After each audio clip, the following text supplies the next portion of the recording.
So I presented this slide last month, and lo and behold, the numbers haven't changed. And I look at those numbers, and I start thinking, how many points did I do in WRTC? And the big fat 0. I wasn't there. I'm awfully proud. These guys are someplace I would love to be and probably never will. But they worked their asses off to get there and did awfully well. So my first thought is I want to give all of them a round of applause for showing up and doing everything they did.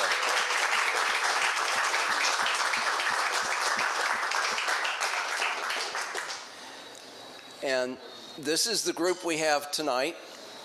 And Bill, are you set up for K6XX? Which one's yours?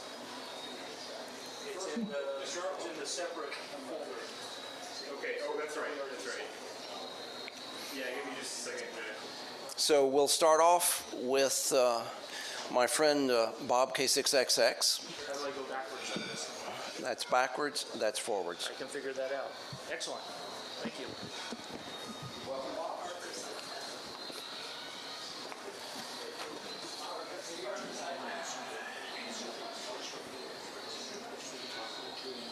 Okay, here we go. Well, good evening. I'm Bob K6XX, and this is where we stayed. That's the Luther's church. It didn't quite have that antenna on it, but Bob, that's called bad photoshopping. So. We have several talks tonight. I'm going to try to get through mine quickly. I don't have a whole lot of slides, but I'm going to give you a general overview of WRTC and what it is. WRTC started in 1990 in Seattle. We sponsored it. The first modern one was sponsored by us in 1996 right here. So there have been 8 so far. And this last one was sponsored by the Germans.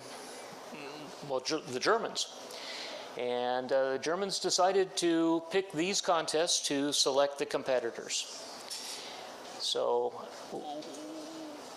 this was a very different list than what had been done in the past. It was much more Europe-centric than anything we had done before, anything the WRTC had done before.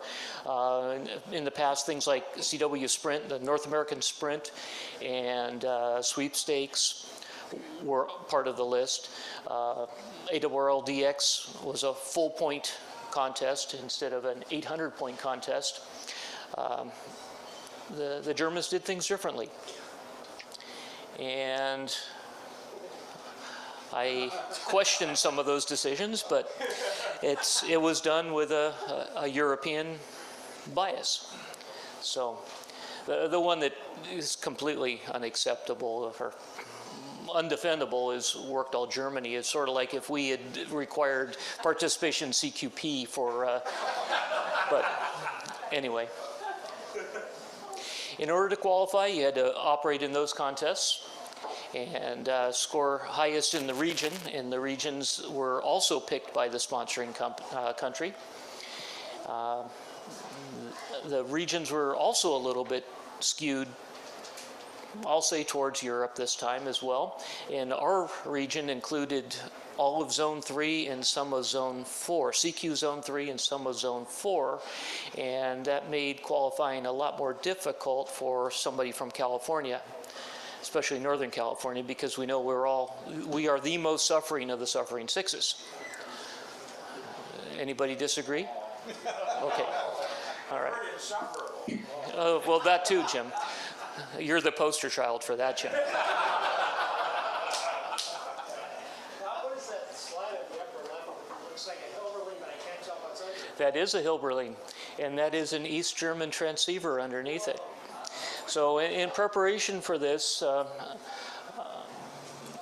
Tom, Don, and I went to Germany last year, and our friend Lars, DL4 JLM, who is an NCCC member, set up a club station for us to operate, and we got to use that, well, we were offered the use of the East German transceiver there. We were not offered the use of the Hilberline, and I gave Lars the KX2, so we didn't use that either. But this is the station we use there. Anyway, we went to Germany last year to prepare for this because Europe is a very different world from California. We'll see this at the end with our results. So, and also at Friedrichshafen, WRTC had a big display, and we saw the tents firsthand. Unfortunately, we didn't see what was inside the tents because they still hadn't decided yet. And I'm getting off my program here, but we prepared. Our preparation D was going to Deutschland to prepare for the trip. Our preparation F was to set up for field day. Mike and I. Mike, why aren't you standing up here? Mike and I operated field day using all of the equipment, full dress rehearsal for our trip a couple weeks afterwards. And then our preparation H was setting up in the hotel in Wittenberg to make sure all the equipment was fully functional. I need one more hand. So last year, Tom looked at the junk that I had thrown together for WRC 2010 and said, I can do better than that. So Tom sort of volunteered to work on the triplexer and the filtering. And this Tom, KW6S, who is also one of our speakers tonight. And regardless, his design gave me up to 50 dB better band rejection than what Rick and I used in Russia in 2010. So things are much, much better due to Tom's work.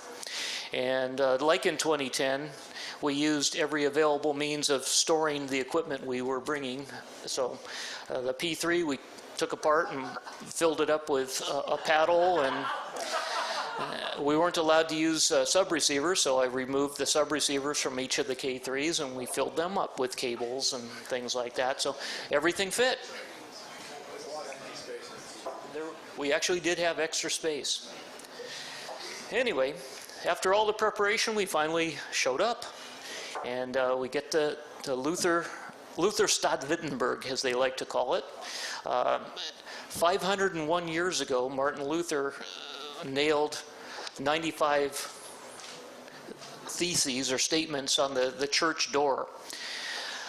Nothing else happened in Wittenberg for 500 years, but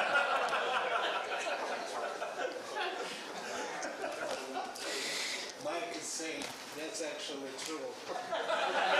would I lie?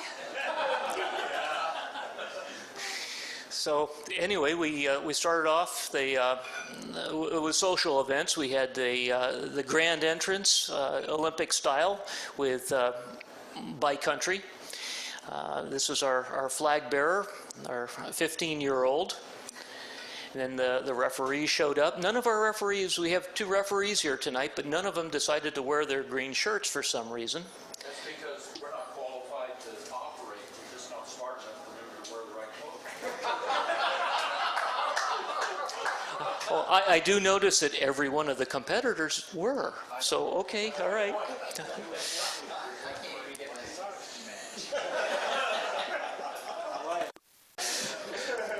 So after the opening, the march in, we had Christian, who is the president, give a talk. Some other character here. Yes, that's good. Yes. Let's see, that's John K1AR. I believe this is the mayor of Wittenberg, or it's the regional governor, one of the two. They both talked. And then Marty Luther said a few words. And then the most exciting part, we were told what our call signs were going to be. Not which ones we were going to get, but what they were going to be. And I was very pleased to see that they were going to be the Y prefix call signs that I had hoped they were going to be. The next morning, we got to find out where we were going to be, and they held the site drawing, and the site drawing was held by location starting from the farthest away. So the guys that had to drive for an hour or two got to leave the earliest. And it turned out, Rusty, you were number one, weren't you? It was an hour and 47 minutes. Very good. So we got rid of Rusty fast. And let's see, then Ed and his team left somewhat later. Then, let's see, Tom and his crew went. And then Rick and Andy. And then back at almost at the very end, Mike and I got to watch everybody else leave. And then we finally got our site, which actually was great news. That means we were close. We weren't going to spend a whole lot of time driving around. But it turned out there wasn't a huge difference in the last half of the sites. To orient you, Berlin is up here somewhere. Wittenberg is right here. That's my site. Mike and I spent our weekend there, and that's fantastic. Nobody is near us. It's very bucolic, the sunflowers, but I was looking not at the ground, I was looking at these gathering thunderstorms. It was getting darker and darker as we got closer. What about those power lines? And I wasn't too pleased with that as we turned right and got off the road and saw that we were basically in a V-beam of power lines. We were right at the feed point of a V-beam of power lines. But it is what it was, because it was S6 on 10 meters, but okay, towards the north. But anyway, Mike can hear through it, so it wasn't a problem. No. Yeah, anyway, Ed's teams took all the other sites, so we weren't able to do anything about it. Anyway, that's our tent. This is our antenna. Our site crew were a bunch of VHFers, so they had VHF tower, VHF tower, VHF tower, a vertical here, and then, of course, Mike's office was over here. They called our site Yessen 4 because it was in Yessen. That was our site captain, Mario. And this was our crew. Of note is this is the only photo you'll see of our interpreter. She was the only one whose English was better than my German. And she didn't want her picture taken. So we'll call her Natasha. And that's our official site crew, who consists of Hans, DL2ZA, then Mike and Tom, our technical advisor. Then we had Gunter, the gas man, Delta Oscar 1 Golf Papa Papa, and then Mario, the site captain, Delta Golf 6 India Mike radio, and then some other guy. Is this an NCCC sponsored tent, or you just brought a flag, or? It was the NCCC sponsored tent. This was given to us as we were assigned our site. This was given to us by Jack, so that we would have an NCCC flag. We had no idea we were going to get that. So we were at least going to have the regular NCCC banner from Pacificon and Visalia. Was that a random thing, or they just? Evidently it wasn't random, Yeah. but we didn't know. In the past it's been random. Yeah. So.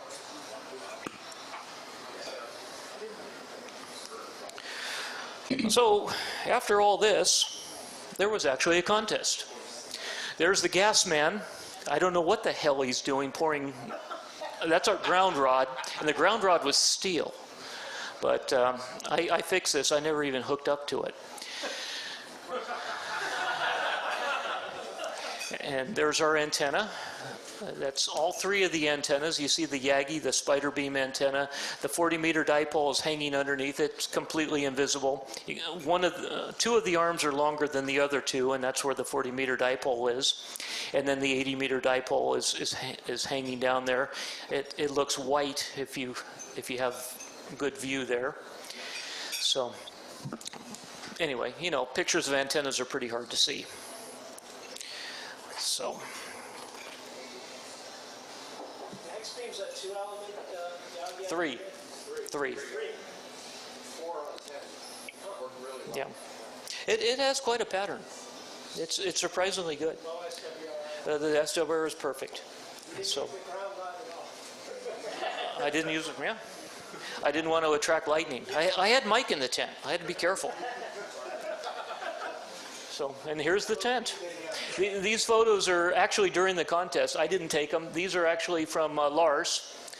And yeah, I didn't even know he was there. So I was a little busy. So did you know he was there?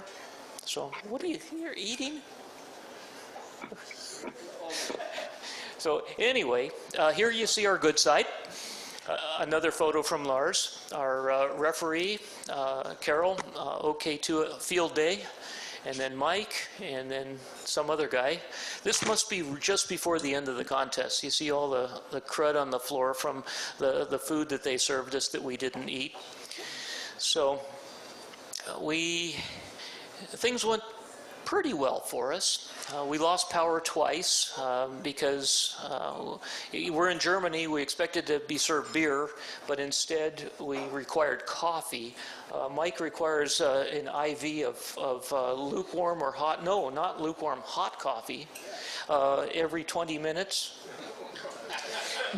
But it turns out that the extension cords in Germany were 100 meters away from our generator, and the extension cords in Germany have circuit breakers in them.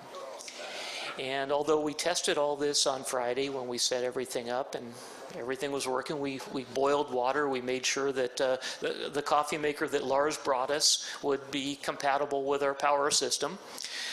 Come Saturday night, when it got dark, we had our LED lights on. We had 4 computers running because our referee wanted to plug into the network. And with 2 of us transmitting, we lost power while we're making coffee. Because we had a backup computer running so that if something happened, Bob, we had backup for everything. So we had a very simple station, but we had backup for everything. So, How long were you out with your power? not very long, but the first time we had to figure out what the heck went on because there was no indication what was going on. In fact, the first time, only Mike's station went off. We hit exactly the same thing for the same reason, and we were out twice also. 7 minutes the first time. Okay. Well, we were out, what, 6 hours? 8 hours? Yeah. Seriously? And you see where we blinked and where y'all First liar has no chance here, you know. Well, we did have a discussion. What was more important, the contest or the coffee? We did argue for about 4 hours. But we finally decided, you see this, I know this was late. This must have been just before the end because we went to this little tiny coffee maker that Carol brought. So, and that's actually just boils water. Completely inadequate, but we suffered through. Oh, I wanted to say more about that. What else did I want to say here? I wanted to say during the contest we had very few frequency fights. It was very nice. The locals did not give us any trouble. They gave us deference. If we were calling CQ, it was amazing. Even though they knew we were low power and moderately small antennas, I was very surprised at the fact that people weren't more aggressive in elbowing in on our run frequencies. Unlike in Russia, where on phone, we were plagued with guys coming up and saying something in Russian slang, and if we didn't respond properly, they'd QSY, because we were not allowed to speak any language other than English. But the guys calling in Russia during the Russian WRTC were able to call in any language they want, and the operators did not have to get a translation. So the Eastern Europeans would know what that slang was, and they'd respond appropriately and get a QSO. We would not. And this was, Rick and I were very disappointed with this, and we ended up with a very low phone percentage. I'm very happy to say that did not happen in Germany. And the phone man here, the phony, Mike, actually made the majority of our phone QSOs, and we were above quota. So we had a quota of 20%, and we're at 20.9 due to Mike's efforts. So do you think Mike's Russian accent made a bunch of Russians call in? Sure as hell didn't hurt. Yeah. It's a rookie line. The first time in my life I was really using microphone. First time in my life. Now, as you can see, I can operate microphone without any problems. Do you have anything else to say, Mike? What I'm afraid of is that he won't stop.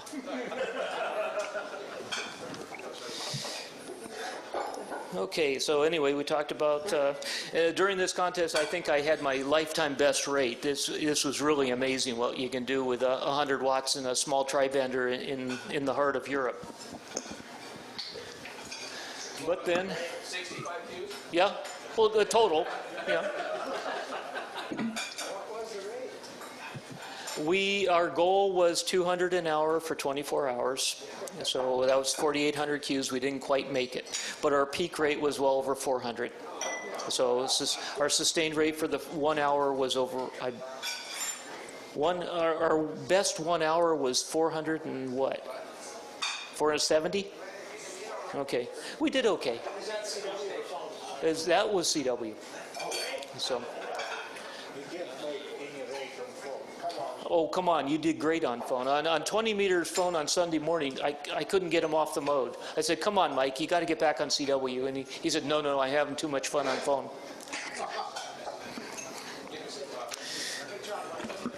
Anyway, here, I'm taking too much time here. Here are the winners. We had in third place, we had, wrong button. We had last time's winners. N6MJ and KL9A. In second place, we had the German team, who was certainly are going to win this time.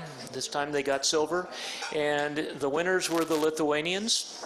The Lithuanians published their log from last IARU, the 2017 running. And when Mike and I looked it over, we compared all the logs plus the log that we generated when we were there last summer, and the Lithuanians really nailed it. And so we followed their band plan, and it was good. And obviously, they followed their band plan too.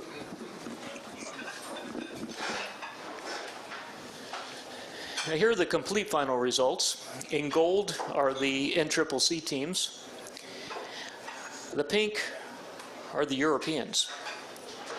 And I implied earlier that there was some European bias. Well, I think they're pretty plain to see there's some European success in the results. In the first third, it's almost all Europeans. Notice there are 10 different countries. The top 10 guys are 10 different countries. Top 10, oh, is that right? Yeah, but they're all Europeans, so except for number 3. So it's sort of like saying that the winners of CQP are 10 different counties in California. But anyway.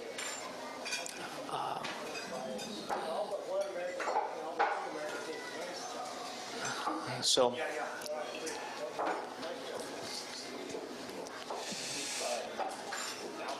There were 35 official European teams, and then 4 teams that had at least one member that was European, and so that's 39 total if my arithmetic is correct. My friend K1DG has harassed me for years about the reason why East Coast guys win all the DX contests, and he said, well, East Coast guys only compete in the contests that really count, and the only contests that count are the DX contests. And the reason why they win is because they're the world's best operators. How did Dougie do? How did Dougie do? I don't think Dougie's going to say this to me anymore.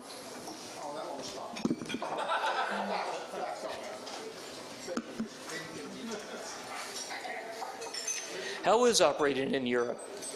Guess what? It's very different than operating here. What do we do in this? I operate this contest every year. I haven't missed it since 1989, and I think I operated in the first one, which was in 1979 or 1980.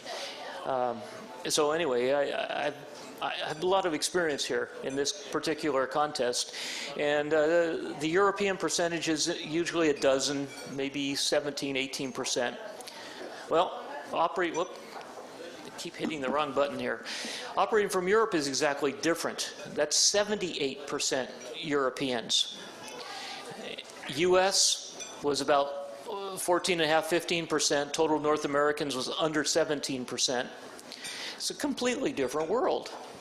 And this sort of justifies the way the Germans divided up the world and picked the teams, picked the zones. As far as they're concerned, Europe is the world.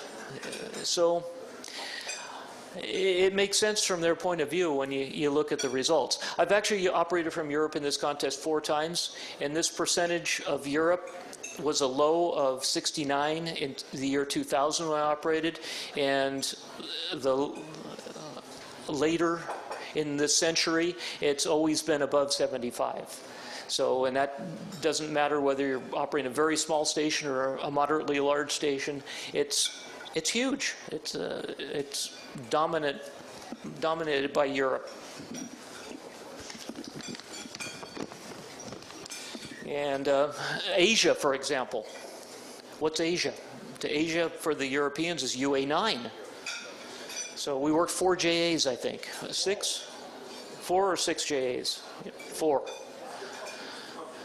I worked nobody in Northern California myself. Mike did, but I worked nobody, none of you.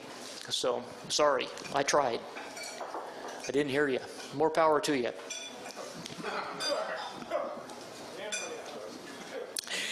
And then at the end of the award ceremony, we saw Tina, S50A, announce that Italy would take the torch for next time and run this in Bologna in 2022. So, my final comments about this are, yes, and it's probably going to be another European QSO party. But should you go? Yes. And that's easy. Yes, yes, yes. You'll have a great time. There's 4 ways you can get there. You can qualify as a competitor. You can be selected as a referee. You can be insane and be a sponsor. I don't know how you do that, though, at this point, with the Italians already done that. And we're too smart to do that. We did this in '96. We won't be doing that again. Or you can be a vacationer and go just as a visitor. So our panel tonight has all forms of this, so you get input from all of them tonight. This was truly a tremendous experience, and again, I highly recommend it. So thank you for your attention, and we'll move on to the next. Who's next? Andy's next.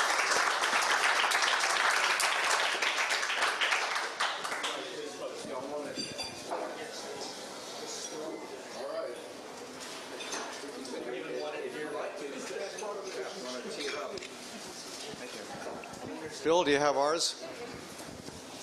Okay.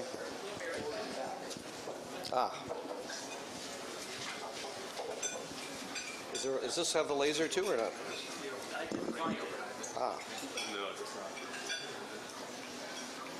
Okay.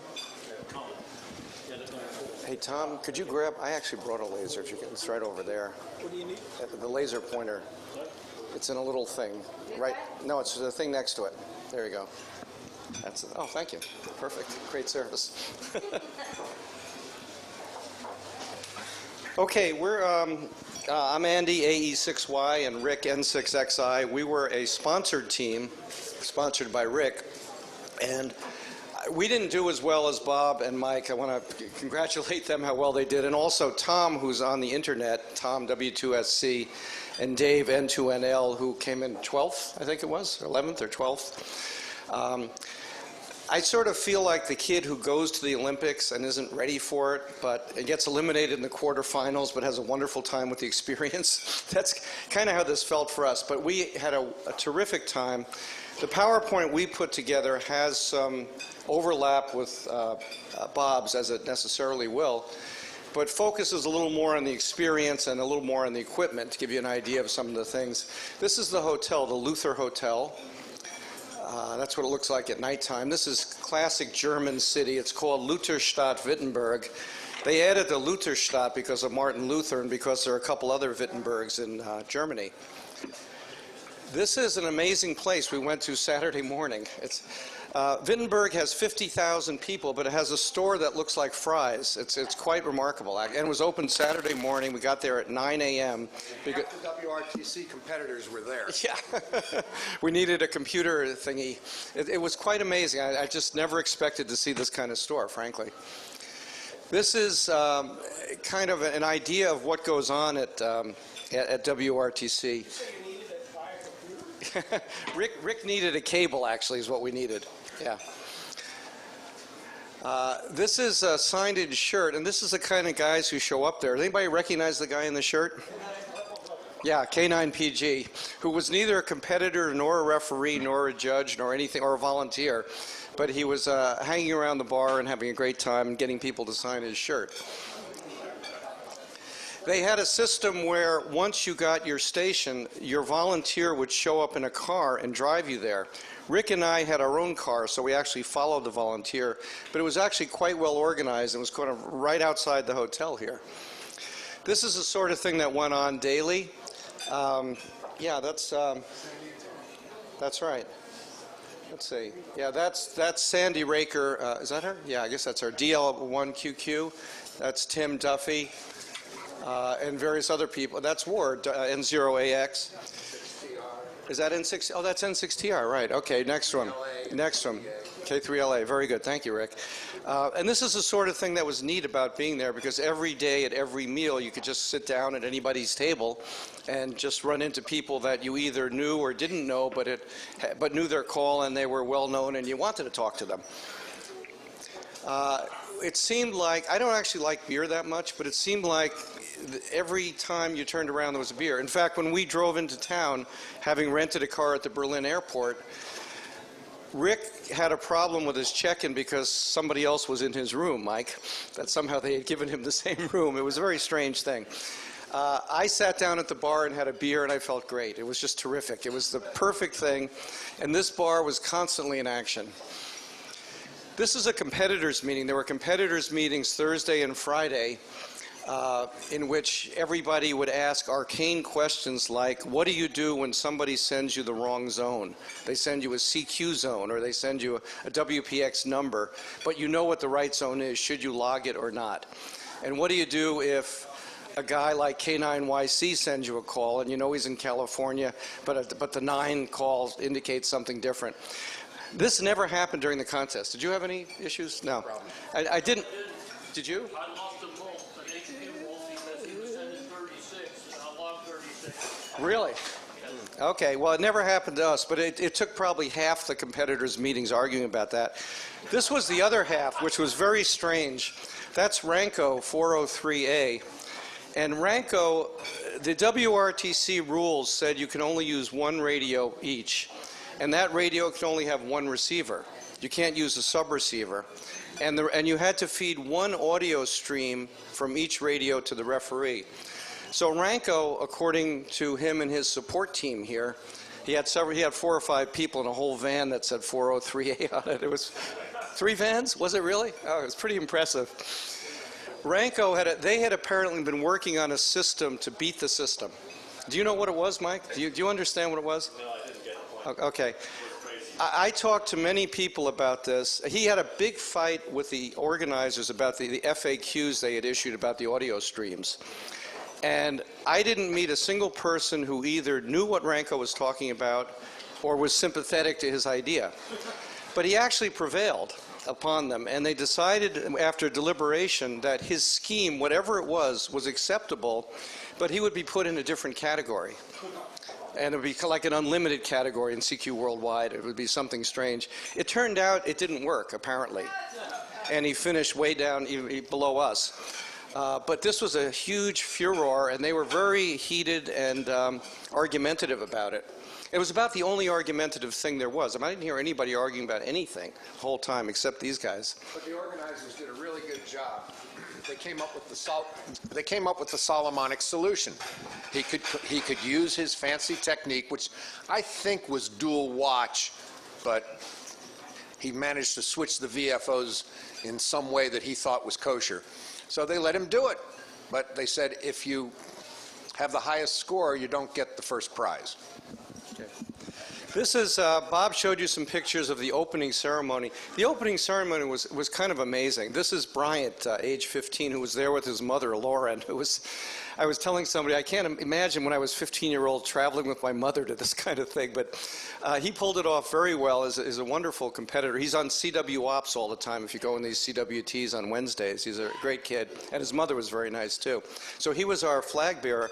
So we all walked, well, I'm sorry, this is another young competitor. That's Holger, ZL3IO, and his daughter Xenia, who was 17. So they were actually a father-daughter team. And Holger, by the way, comes from the neighborhood of Wittenberg and Jessen. He's a local, but he moved many years ago to New Zealand. Right. He actually told me stories about, he has a location in New Zealand where he gets 150-mile-an-hour winds. It was kind of unbelievable. And I wasn't sure if I got kilometers wrong. I don't think, it sounds like your location, Dave. Yeah, there you go. Well, he claims to get the same level. We all marched. These pictures don't do this justice. This is going into the exhibit hall. That's Rick and I. Yeah, that's Bob and Mike, and behind them actually is John Crivelli. That guy there is Crivelli. But these pictures don't give you an idea of the excitement. There were hundreds of us marching in. There were hundreds of people sitting there. It was like being a celebrity. I mean, it's the closest we'll ever get, probably. There were flash bulbs pop. Well, maybe they weren't flash bulbs, but they were, you know, flashlight strobes going off from cell phones. There were people cheering, people grabbing your hand, you know, as you walk by. It was really quite remarkable. I mean, it was just kind of an exhilarating adrenaline kind of thing. As I say, you can't quite see it here. This is what it looked like, people welcoming you. Some people are already on the podium. We all stood up there with our signs, and they administered some kind of oath to us of sportsmanship or integrity or something like that. It's all in German, so you didn't understand. No, it was, come on now, it was all in English. WRTC Yeah. was English. Yeah, it was all in English. That's Chris, DO1MGB, who was the, I guess, president, chairman, whatever he was, who really is responsible for a lot of this. And he was just a great guy in a lot of respects. After the contest, he sent an email out and said, I found some pant legs. Okay? Now, who would lose pant legs? Well, it turned out I did. So, because I had the kind of pants that zip off, you know, and I actually had never zipped them off in the whole time I'd had them. They're just travel pants. But it was so hot in our tent that I did that on Friday morning. And then somehow they ended up in a bag that I lost. So Chris sent them back to me. I said, Chris, I don't really need these. It's okay. So I told him that my shorts were really delighted to be reunited with their legs. But that was a very nice thing for him to do. This is the call signs, as Bob said, that we all got. Ours was Y82L. This was a big reveal. And the question was, why had this been a secret all this time? Because they'd been very close to the vest, although they had been working on this, I gather, for a year or more. I think he said that. Anybody know why it was a secret? Do you know why it was a secret?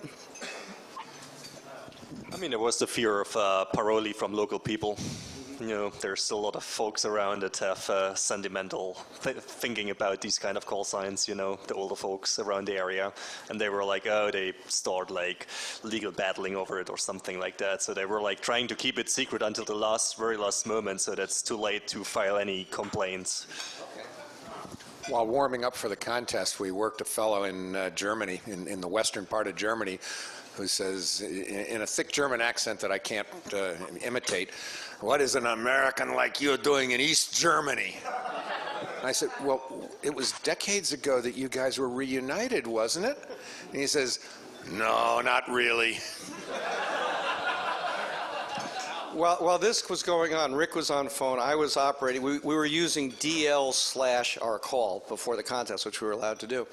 And I'm wearing earphones, and I'm hearing Rick's side of this conversation. I'm thinking, this is the strangest conversation I've heard on the radio in years. It went on for 15 minutes. And Rick was extremely polite, but I'm imagining the other side, which fortunately I couldn't hear. I'm a guest. I was a guest in this old farts country.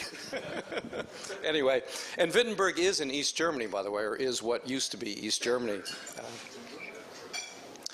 This is our site, and it's just a beautiful field. It's a wonderful, it's like Mike's. It was flat. It was like Bob's and Mike's. It was flat. We had not much around. That's our tent. That's our car. Rick and I had rented a car in Berlin, as I said, and driven down because we had so much gear that we kind of didn't want to mess with it in normal conveyances.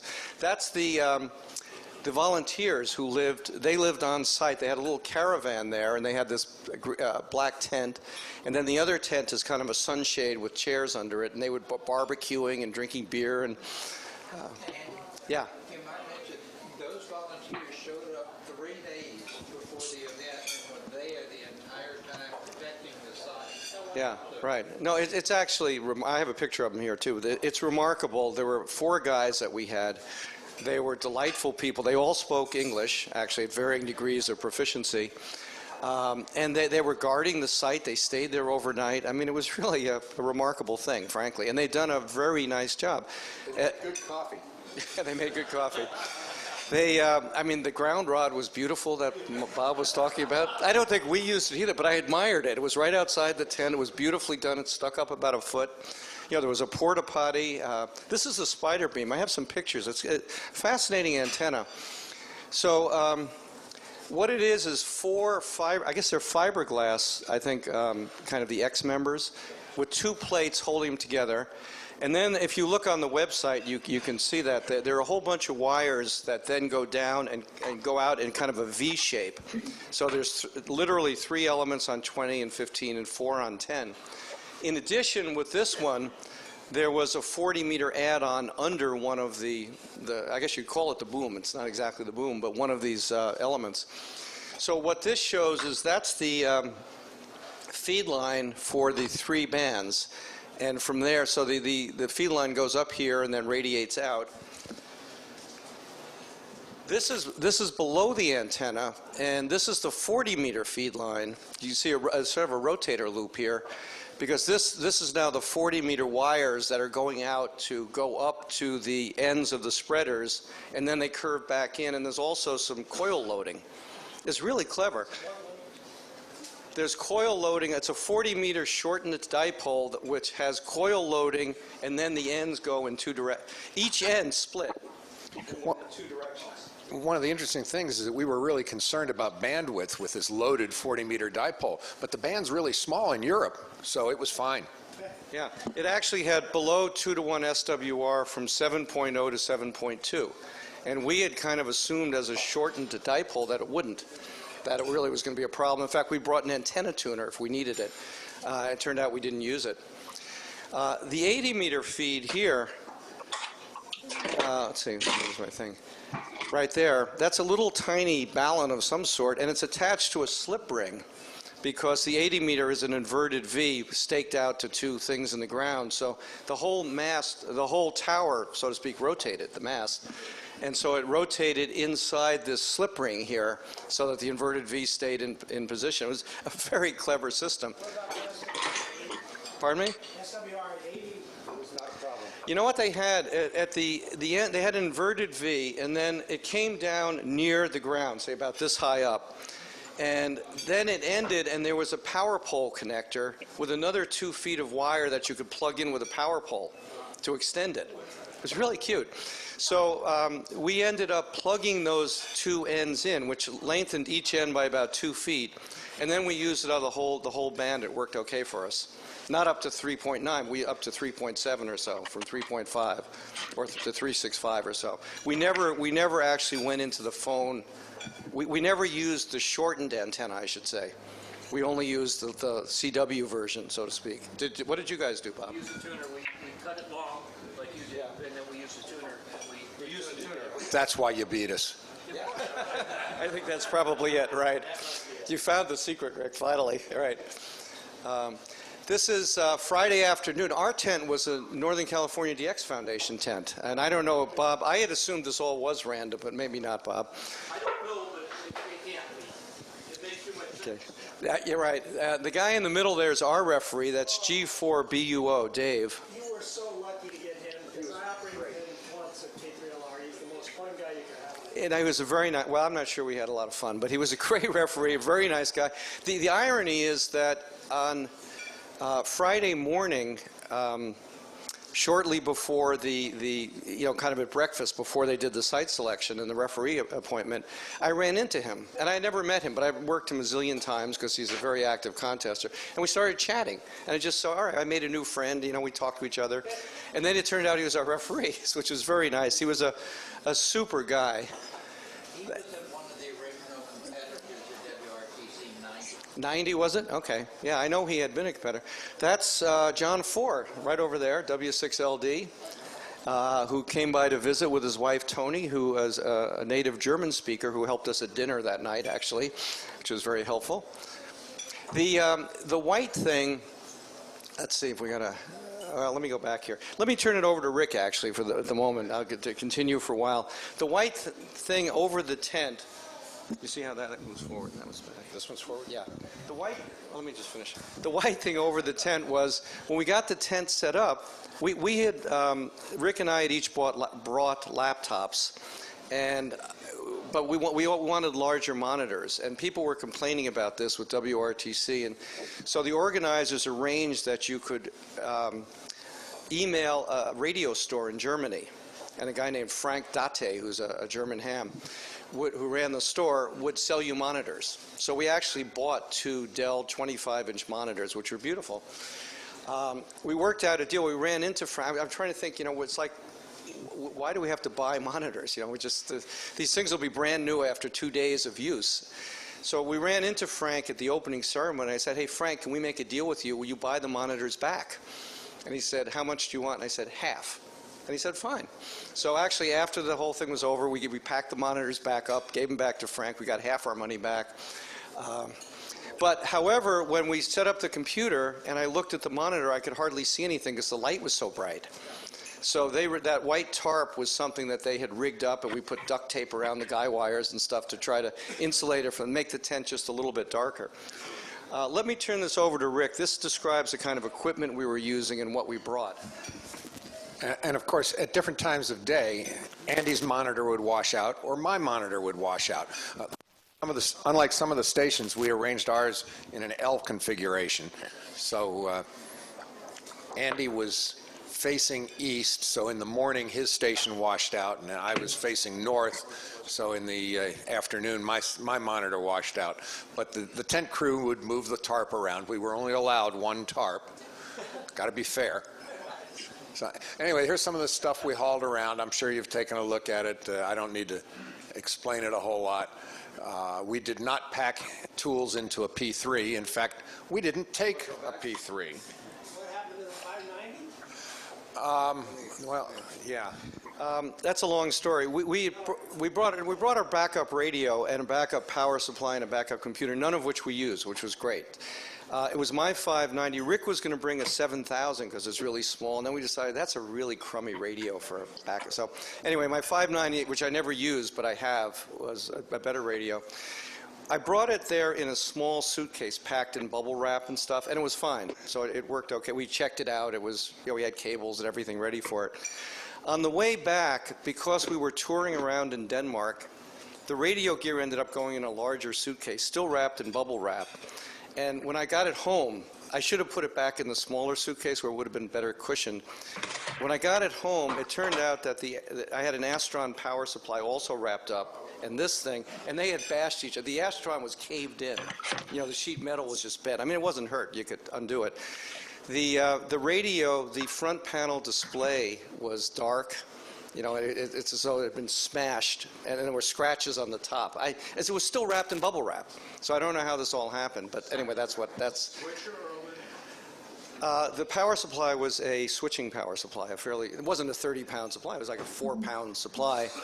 So I got to send the radio to Ken. I think it just needs a new display board, I believe. I'm not absolutely sure of that. But anyway, fortunately, we didn't need all of this spare gear. Yeah, we didn't use any of our spares. Not even the cable that was going to connect the IC7000, thanks to Bob, who had the cable. But we didn't take the 7000, I'm happy to report.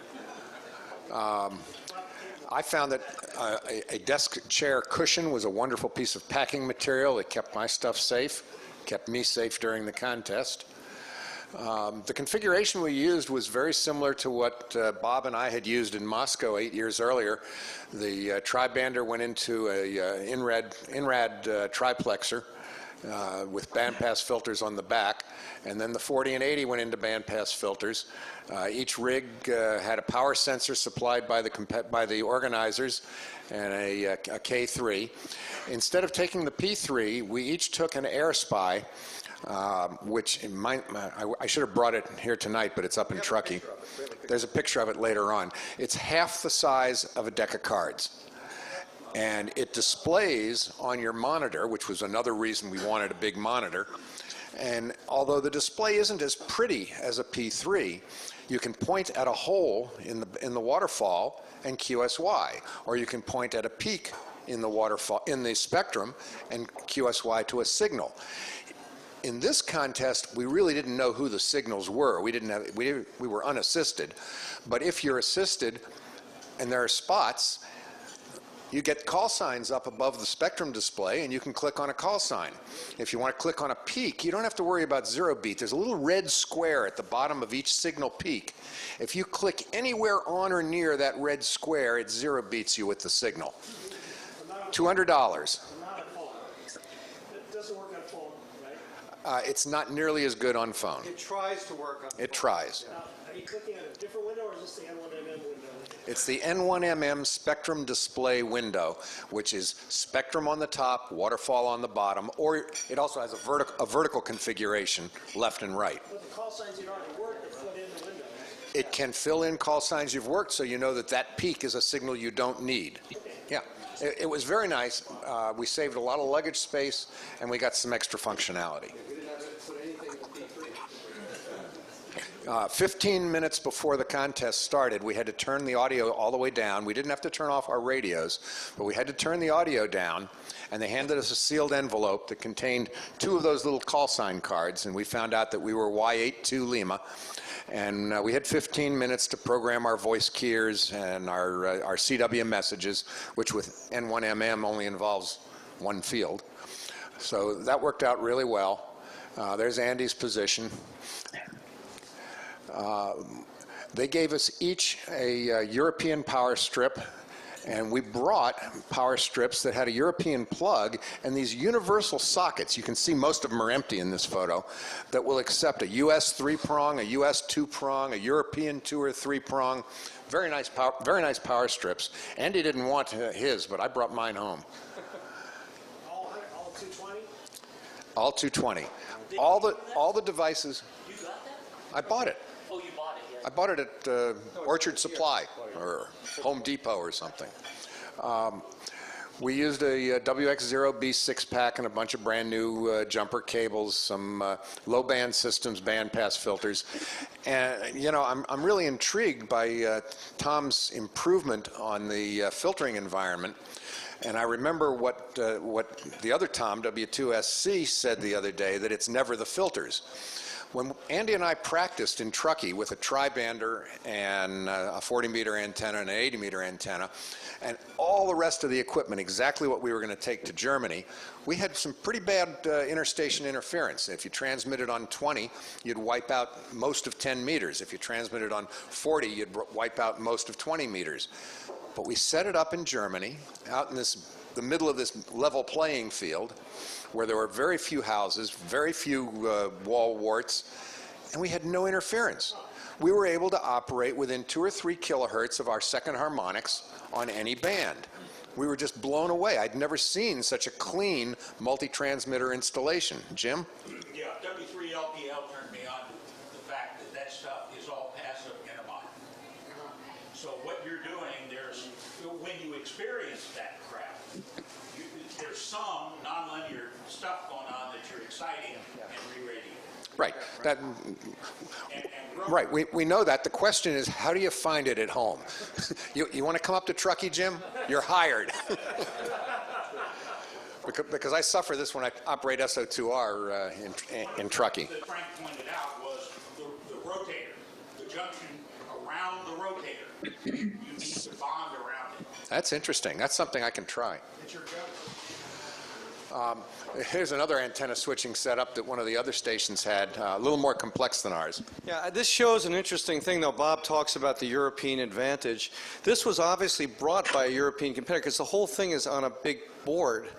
So they obviously had put this beautiful system together ahead of it. We had this crummy thing just packed in the suitcase, which worked perfectly, actually, and worked fine. But this is a much more elaborate one that they were able to bring with them because they presumably went by car. What does it do that your six-pack doesn't? Well, it didn't. It apparently probably didn't do anything. No, we were just delighted with the lack of RFI and the lack of interstation interference. It was nirvana. 403 Alpha had his multi-kilowatt filters, which he didn't need. The power monitors had a little sensor that you put on the output of your transceiver, and then a little readout box that we put on top of the manual switch box. We only took one manual switch box instead of two band decoders, and we saved another little bit of equipment. There's the AirSpy. It's about the shape of a deck of cards and maybe 26 cards instead of 52. Andy just used a T-connector to put it in the receive antenna in and out loop. I used a commercially manufactured splitter with some toroid inductors inside, I believe. But we couldn't really tell the difference. Both of them worked very, very well. Prior to the contest, I tried it using the K3 IF output. Had some difficulties that I didn't have time to figure out. So we used the receive antenna loop. The disadvantage of the receive antenna loop is that you lose 3 dB by sharing the antenna between the K3 receiver and the AirSpy software-defined receiver. Dave got on and did a little bit of operating before the contest and had a ball. I had to kick him off in order to do a little practicing myself. These are our volunteers. Do you remember their names? Well, there was Bernd and Aro and a couple other people. Tobias was one of them, too. I don't remember which is which exactly, but they were great guys. As I mentioned, they all spoke English at varying levels, and they just, I was telling somebody outside that Stefan, the heavyset guy on the left, was the site manager, and I learned after the contest that his mother, I think it was his mother, had died Thursday night, and he insisted on coming, and he didn't tell us. He didn't tell us, as we had no idea at all. He was so dedicated, he insisted on being cheerful and coming, and then went back to the funeral on Sunday. Yeah, we had no idea until after the contest. But these guys were terrific. They made coffee for us until about 2 or 3 in the morning, and then they said, "Do you want one more cup of coffee?" And I said, "No, I've had enough." And they said, "Good, we're going to bed." But then they were back up again at 5 in the morning when the power failed. We also had 2 power failures. One lasted about 20 minutes. Our tent crew had their own generator. So the first thing they tried to do was haul the cable from the generator that was, 200 meters from the station in one direction. 50 meters. 50 meters, all right. It looked like 200. Rough terrain. To their tent, which was the same distance in the other direction, plugged it in, and then they couldn't get their own generator restarted. So they went back to the competition generator and finally got that restarted. It failed one more time. We never found out what was wrong. The second time it failed, they got it going again quickly. According to SH5, the log analyzer, we lost 24 minutes in total. It felt like a lot more than that. So it's not a platitude. Everyone who goes is a winner. There were some interesting things to be derived from the results. The winning team, the LYs, were 8% ahead of the second place team. That's an incredible margin with competition at this level. The U.S. winners, N6MJ and KL9A, had only 86% of the winning score. Also a huge difference. But from third place on down, it was very close all the way. These are Andy's grades for what went on. Let me give them. Yeah. This is my grading of our site and our operating. So as far as the equipment goes, we thought everything worked great. I mean, the K3s, the antenna switching, the logging, Rick turned me on to N1MMM, which I had not used before, no problem. The networking was very solid. We had no issues with that at all. The site workers and the site was great. Our referee. The interior of the tent, I give a B just because it got hot and it got light and then it got cold. But, you know, it's a tent and it's field day, so that's not a complaint. The antennas were an A because the spider beams and the dipole and the inverted V worked great. We felt loud generally. People usually answered us when we called. Working 300 an hour in Europe in a high power contest when all you have is a small antenna, that feels good. Yeah, the AC power I give a C, mainly because of our generator failure, and as Rick said, it may have been 24 minutes, but I was in the middle of a really good pileup on 80. This is a contest excuse, right? You have to have contest excuses, so that's one of them. No, we didn't have the coffee. That wasn't our problem. Our own operating, I give us a B for pileup. We did okay. Logging accuracy, we came in 11th, so that was good. We also came in first in working Russians. So go figure that one. Somebody posted statistics because the organizers were very, very worried about cheerleading. They were, particularly the Germans, thought that the local German teams would have enormous cheerleading, meaning their friends and other German hams would work them only, kind of the way you were talking about in Moscow. So somebody posted some comparative statistics about the various teams and how many people they worked from different countries. So what it showed, among others, was for the Germans, actually the winning German team worked a little more than everybody else. On the other hand, they came in second, so they worked more of everybody. Everybody else was sort of about the same. There appeared to be no German cheerleading. For the Russians, we were first. This is the strangest thing. I have no idea why. But it must have been our Russian accents that did it. But I have a Russian ancestor. well, there you go. I actually do too. The LYs who won, somebody posted the statistics of the number of LY stations, and they were off the charts. They worked like 300 LYs, and nobody else worked 150. Yeah, it's true. The LYs had a lot of cheerleaders, but if you discounted their score by the results of the cheerleading, they still would have won. Well, that may be true. On the other hand, they might have been spotted more. I haven't seen an analysis of relative spots, and it may be. Have you looked at that, Bob? It was 250, not 300 LYs that the LY team worked. Other teams worked about 50, I think. So it was a huge gap. And they also have admitted that they were spotting on their own private Lithuanian network. And the Really? LY, I saw one the LY team was spotted once they figured out who the team was. They spotted them like 31 times on DX Summit. Really? They spotted any other team. Really? Well, that really is that's the definition of cheerleading, actually. You're not supposed to do that. And I think it's to the great credit of the organizers and the general fairness to everybody that the Germans didn't do that, because they were very worried about that. The Germans themselves, the organizers, were afraid. This contest has a history. Those of you who know about DA0HQ in past years that basically cheated in the contest for years. But didn't happen this time. Everything worked very well. Interestingly, I'm sure you're all familiar with the old Q signal, QWL. Now let's work the list, and one station sends you a bunch of calls. The only station that did that to me was a German. Okay. So finally, our grades. Our logging accuracy was great. We're very good at that. But CW versus phone, we didn't work enough phone. We would get discouraged, I guess. You'd work a spurt on phone, and then nobody would call for a minute or two or three. And in a contest, it's very easy to say, well, let's go to CW. Let's do something else when we should have stuck it out. Rick had a wonderful run on 40 phone. The last hour of the contest worked 150 guys on 40 phone. This is at between 1 and 2 in the afternoon local time. Who knew? You know, I mean, this is the sort of thing we should have known better. You guys, we should have brought Mike, right?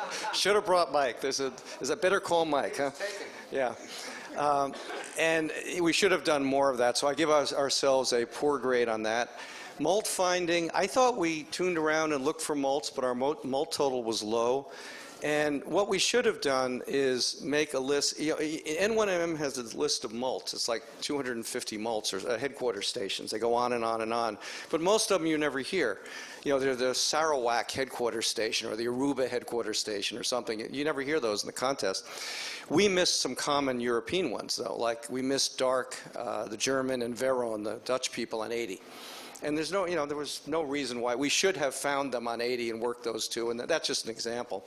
So we didn't do well on that. The other thing we did is Rick and I got along great. After the contest, we traveled in Denmark together with my daughter and son-in-law and had a wonderful time, and during the contest was fine. But we basically worked as two separate operators. We weren't really a team. We didn't pass multipliers to each other. We didn't really pay attention to what the other guy was doing except staying off the band that the other person was on. And so I fault us for that, and I think that was a problem with our operating. Yeah, we talked a little bit about multiplier hunting and multiplier passing. We even set up the N1MM macro for mult passing, but only used it once or twice in the contest. Logging software, just a point of interest, it was a heavily European contest. 24 of the teams were European, so it's not surprising that WinTest was the most popular logging program, followed very closely by N1MM, and all the other logging programs were also RANs. You had to use one of these programs. They had it set up so you could petition the organizers to use a different one, and they would get back to you on that. But basically, everyone used these programs. There was another distraction. Another competition was going on. Now, in the lead up to the contest, the Germans were certain that Germany would be in the finals. Which was that Sunday, the Sunday of the contest. Well, Croatia beat England, and there was a lot of celebrating. Big screen TV back at the hotel. A lot of fun. The awards ceremony was back in the same hall as the opening ceremony. You get a little better feeling for the size of this place in this photo. You've seen the podium before. Notice the ages of the people in the picture, by the way. Yeah. Notice the ages of the people who are standing in front of you. And there's a good shot of the hall applauding the podium. Then there was a big banquet around the corner at the State House. It was a buffet, and I never found this room full of tables where you could actually sit down and eat, so I ate standing up. Yeah, me too. And then later there was entertainment. I don't know if these were the Spurious Emissions or some other band, but it was another N0AX production. I'm sure you've all seen them at Visalia and Dayton. There's N6AN on the right, W4PA on the left. I don't know who it is between. Oh, okay. All right. That's right. And, you know, also catch the words up there because that was the discussion Yes. of the cheerleading. Right, a little help from my friends. You guys didn't know about the cheerleading at this point. Right. Okay. Just real fast, Andy and I did a number of sightseeing trips while we were there, some of them with people you know. Leipzig University was built in an old church building. No, actually what this is this is Leipzig. There was a trip one day to Leipzig, and the former picture had us with Bill Vinci on the trip. The East Germans, for some reason, knocked down a church, I think we were told in 1969 in Leipzig, and the university rebuilt a university building in the shape of the church to honor the church. That's actually a university. It's a fascinating story.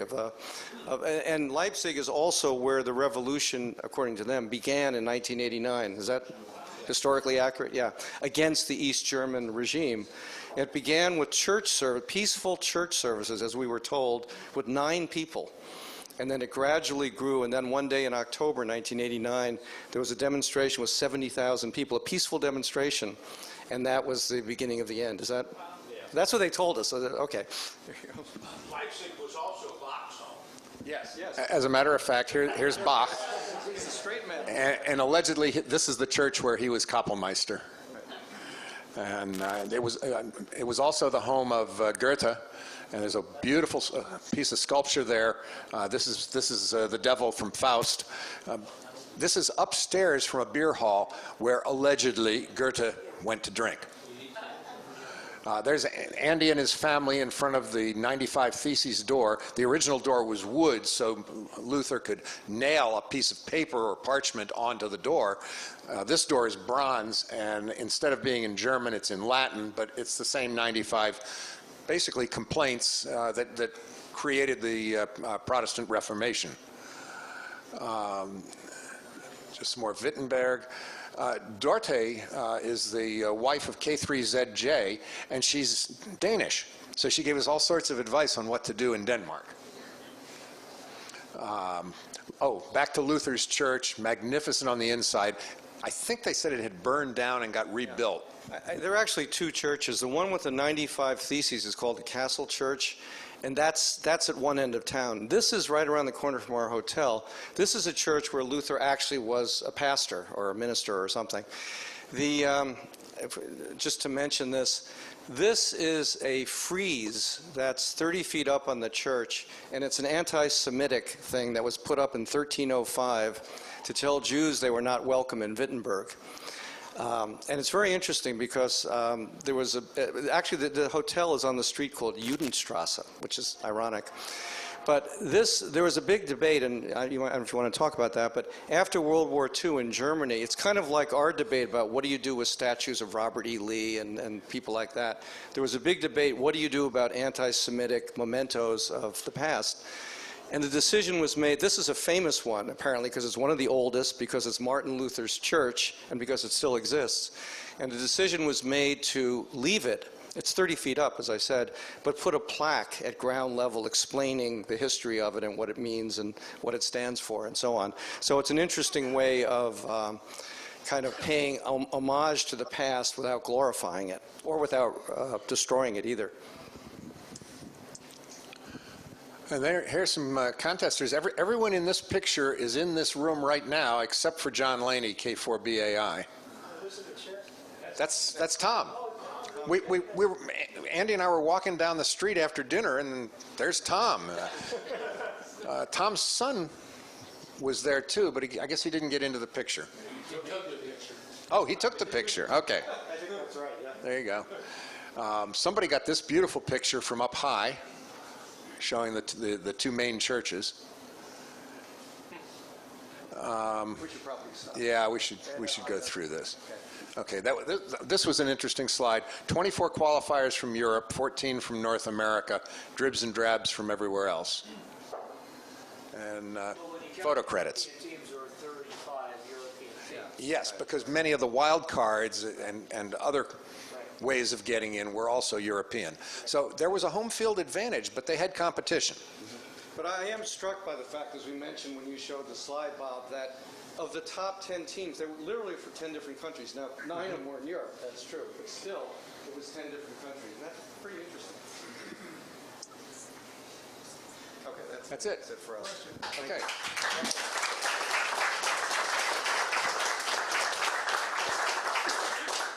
Dave.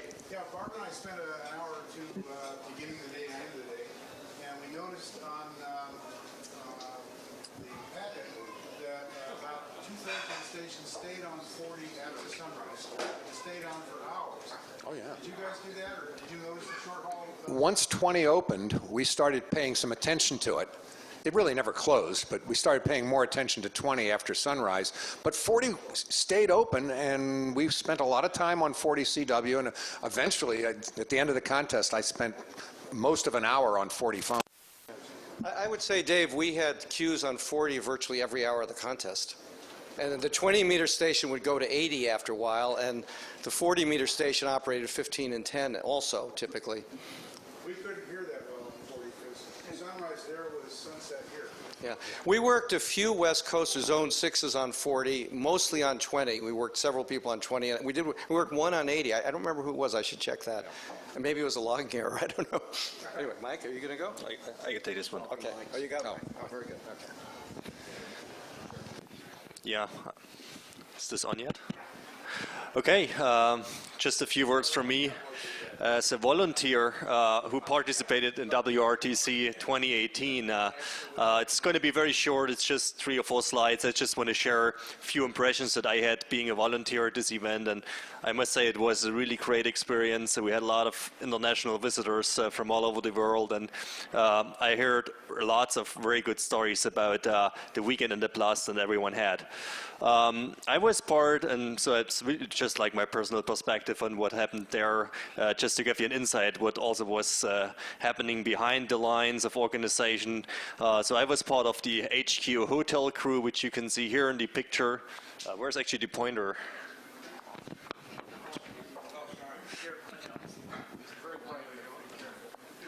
Okay, so this was the hotel crew. This is Fred, Hopengarden, Kilo 1, Victor Romeo. He was also part of our hotel team. So our task was to check in all the people, the referees, the competitors. Our team organized all the hospitality, all the events around what happened for the referees and competitors throughout the week we've been there. Most significantly, also we organized the whole transport of the competitors and referees to the sites, which was quite a task. It was already briefly mentioned, so we had for each team a volunteer come in from the site, pull on in front of the hotel in the order that the sites were drawn. People bringing their transceivers, their equipment would be loaded in the car and driven to the sites, and then driven back to the hotel, picked up next morning for the contest, and then bring the people back once again. It was quite a mess. It's unfortunate I have no video of that. It was quite a scenery in front of the hotel when the teams were dispatched. This was our room where we checked in all the competitors and referees. Everyone got like souvenirs and their T-shirts and all that. It was all prepared and sorted out, so we could quickly hand that out. Here is all the boxes with the score collecting computers. So this was not mentioned so far, there was a small computer unit connected to each site's network that would collect the scores as people were making QSOs, and this computer would send them through internet connection to the server in the HQ hotel so that everyone online could see live what was going on and who was in the lead, and this worked with a few exceptions very, very well. This is hard to translate. I don't know why this preview shows up here. He was saying that we felt we were Mutti für alles, hard to translate that. So we were like, as the hotel crew, we were like responsible for everything concerning all the needs of the participants. Here I took our Russian fellows to the hardware store because they needed some kind of pedestal thing they wanted to construct and such things like that. So we were always up and about trying to fix all these small issues that the participants had. I also stopped at 5 power adapters I got from the local store. It was already previewed earlier. It was probably the best business week of the store there in Wittenberg. I mean, they must have sold endless numbers of computers, monitors, and power adapters. Just me alone, I bought 5 and handed them out to people who were in need. Most significantly, besides the hotel team, we had 300 and a little more than 300 volunteers out in the field. Here you see a bunch of those volunteers at the Yankee 8-9 November site of Settle 3IOs and Settle 4YL, yeah, these guys, they really had a job there. They were camping out there starting 4 days before the contest. In fact, the volunteers were the first to actually set foot on the site, so they really had to navigate closely to the designated site and start setting up the perimeter and then receiving all the equipment from preparation teams and transport teams, which then during the preparation days before the contest, there were teams bringing in all the equipment. There was a dedicated antenna team which would set up each tower, test each antenna, test each cable, and hand it over back to the site crew. And then during and before the contest, when the operators were on site, it was also a big deal for the site team for the site volunteers to provide coffee. You already heard that. One site I visited, actually, the site hostee actually baked cake right on site. It was smelling wonderfully when I turned in there. Here's our Japanese gas JH5 GHM. He set up 5 screens. He was totally wired in when I came into the tent before the contest to say hi and check in on him, and he was totally wired into the thing until the lady brought in the cake. It was smelling so good. He was just totally distracted and went off the shack and had some cake, and she was like, oh, they have to eat all of that, and then she goes get ice cream. So and I heard many such stories. So the volunteers were all up and about, and they were totally excited about this whole event. This is a rare insight into what we call the war room when it was absolutely not busy. So we had one room in the a little bit hidden away in the HQ hotel where all the IT ran together, endless number of computers. There's another set of that just on the other side of the room with all the organizers pulling together all the informations that came in. There was a ticket system and a hotline where all these sites could call in on the phone, and this started 4 days before the actual contest. There was a ticket system, and there was several thousand tickets sorted in by people who answered the calls from all things like, oh, we miss a bolt, there's a yellow cable, where does it belong to, we miss whatever, you know. It was just an endless number of requests that was then dispatched to sub-teams that would deal with those and send materials out back to the field. That was actually it already. I mean, we had a very good time. It was great to have the world as guests with us in Germany, and I'm very delighted to be here again today and meet many of the participants as well. And if you have any questions regarding volunteering or whatever happened there in the preparation phase, just let me know, and I will be happy to answer those. So in Boston, they gave the volunteers the tower and antennas to take home as the reward for their hard work. Did anything like that happen in Germany? No, this did not happen in Germany. What happened there is you could, radio clubs could buy the whole setup for 2K. So, which was a very good deal. So everything, tent, generator, tower, everything, the whole thing. How many teams lost the generator parts or part of time like these guys did? Was that a Honda generator? What happened? I have no idea what happened there, but I heard not so good things about the generators.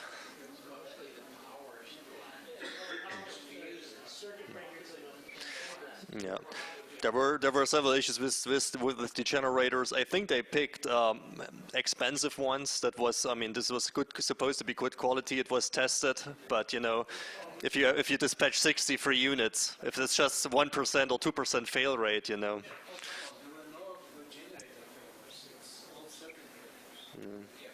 Yep.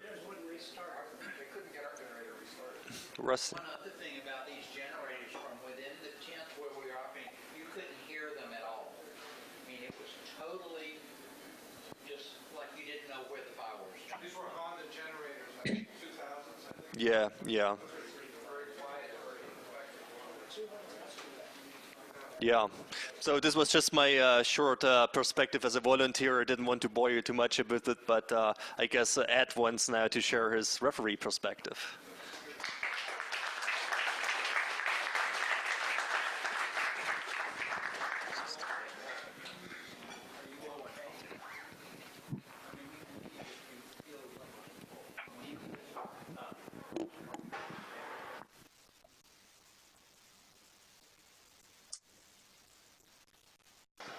We on?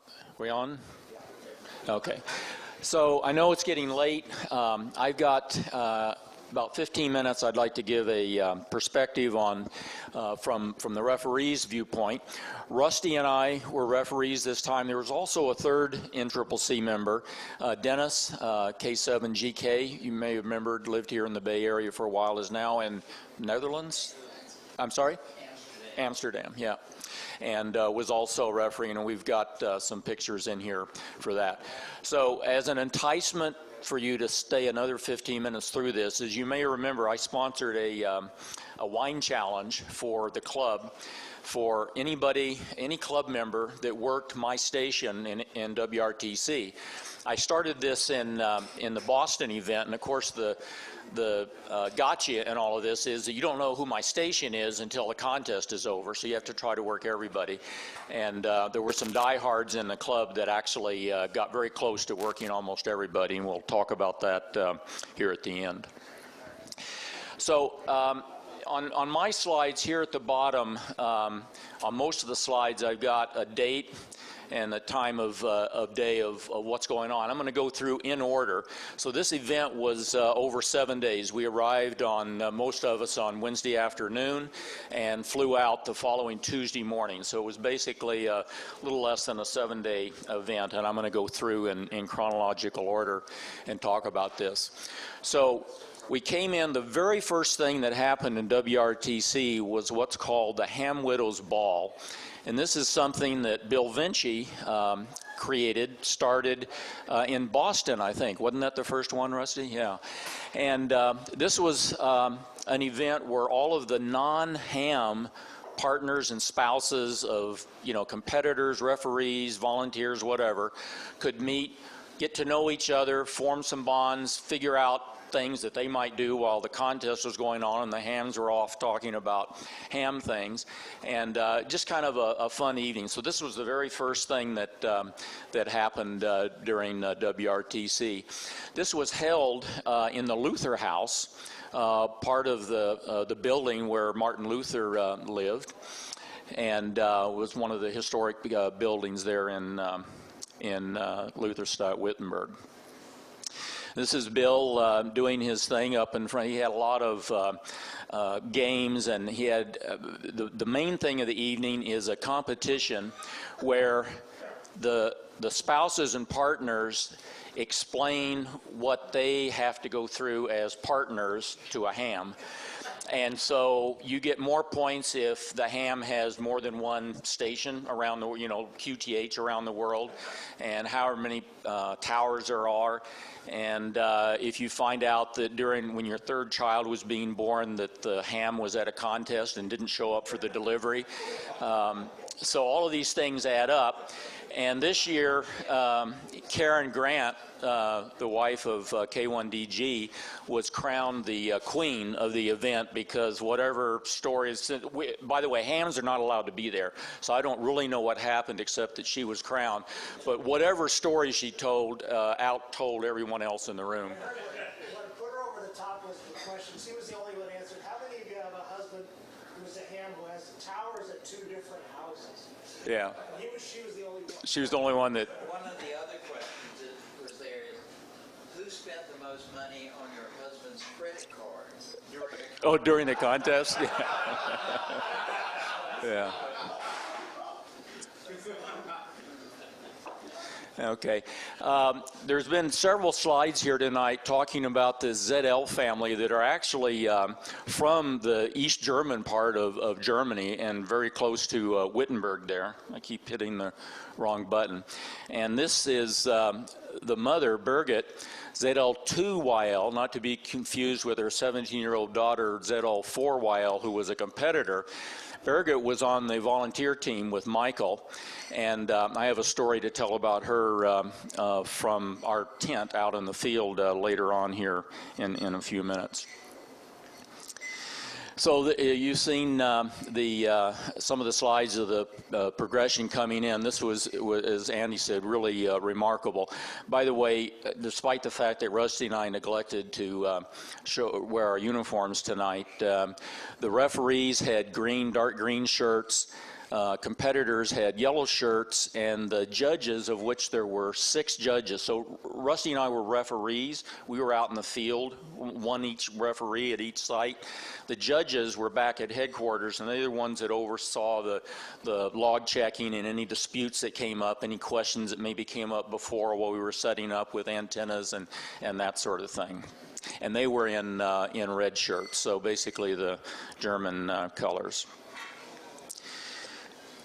So, this is Dennis. For those of you who don't know, this is K7GK, who's an associate member now of NCCC in Europe. Okay, I'm not clicking here.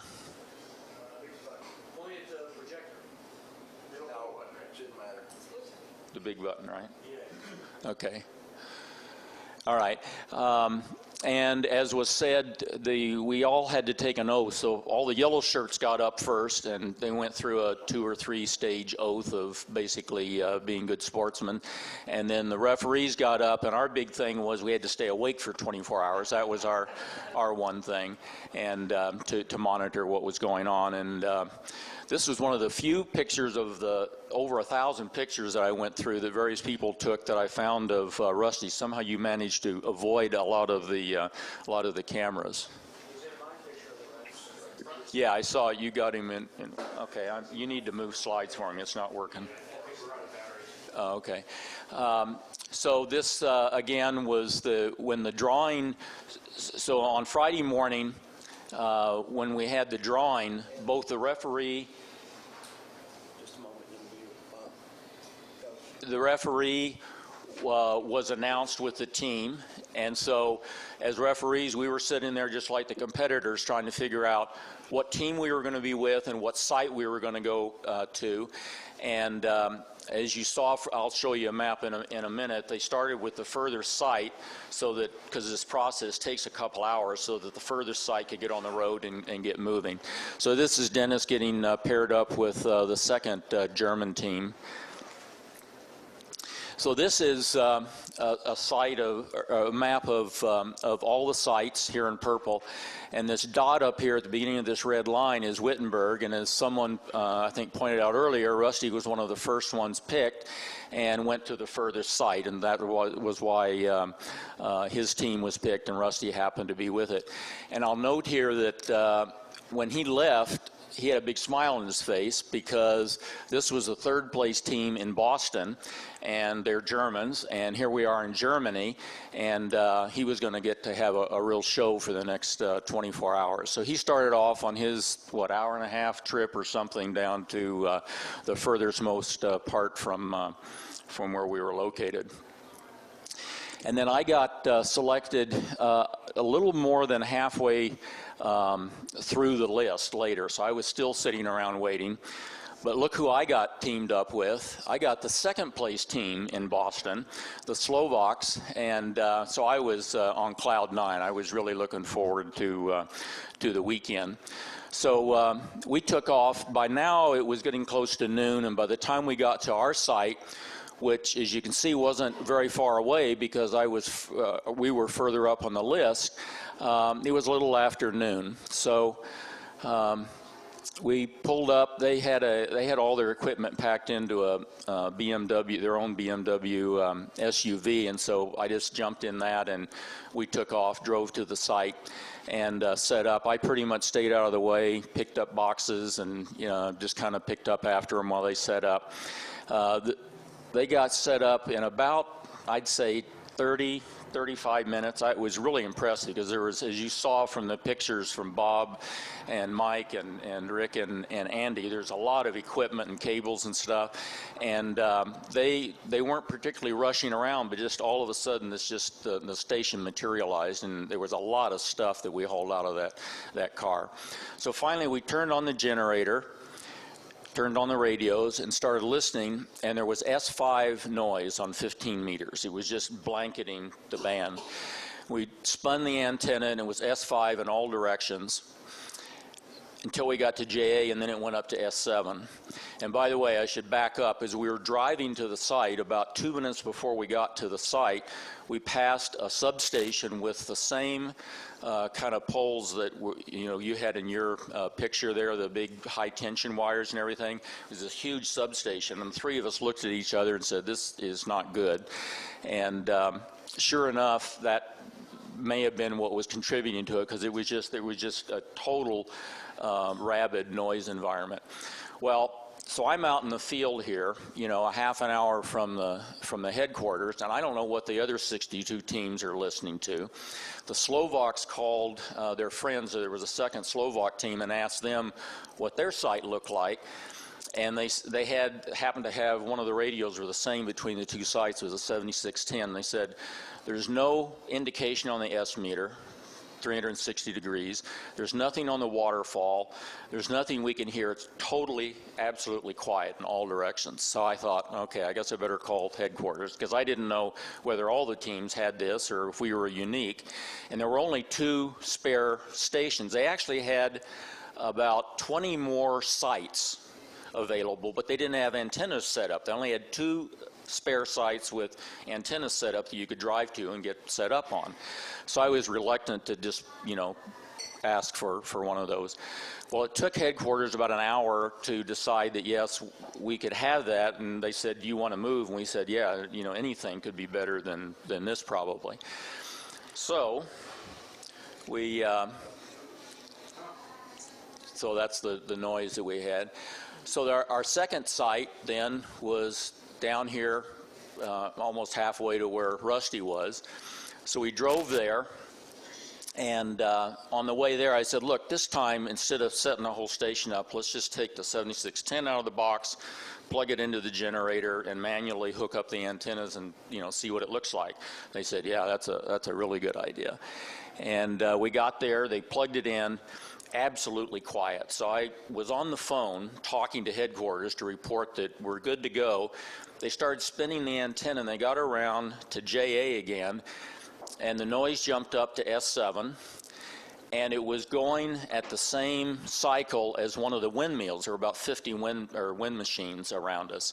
So there must have been a bad connection. The Germans probably didn't have that bad connection when they tested the site, and something could have happened, even just the day before that malfunctioned there. So, there's one more spare station, and again, I don't know how the other 62 stations are going. It's now almost dinner time on Friday. So I call headquarters again, really sheepish this time. And by the way, headquarters was absolutely beautiful. They were cool, calm through this whole thing. They said, don't worry about anything, Ed. We're going to get you a good station. And I was ready to screw myself into the sky. The 2 Slovaks were completely calm. They were just like they were on holiday, like there was nothing to worry about. They just kind of left it up to me and were not shaken, at least externally, by this at all. So anyway, so they said, look, since there's only one more spare site and we're getting some few, varied reports from other sites, we really need to huddle on this, and we'll get back to you. So an hour went by. Now it was 6 o'clock, and so I called and said, you haven't forgotten about us, right?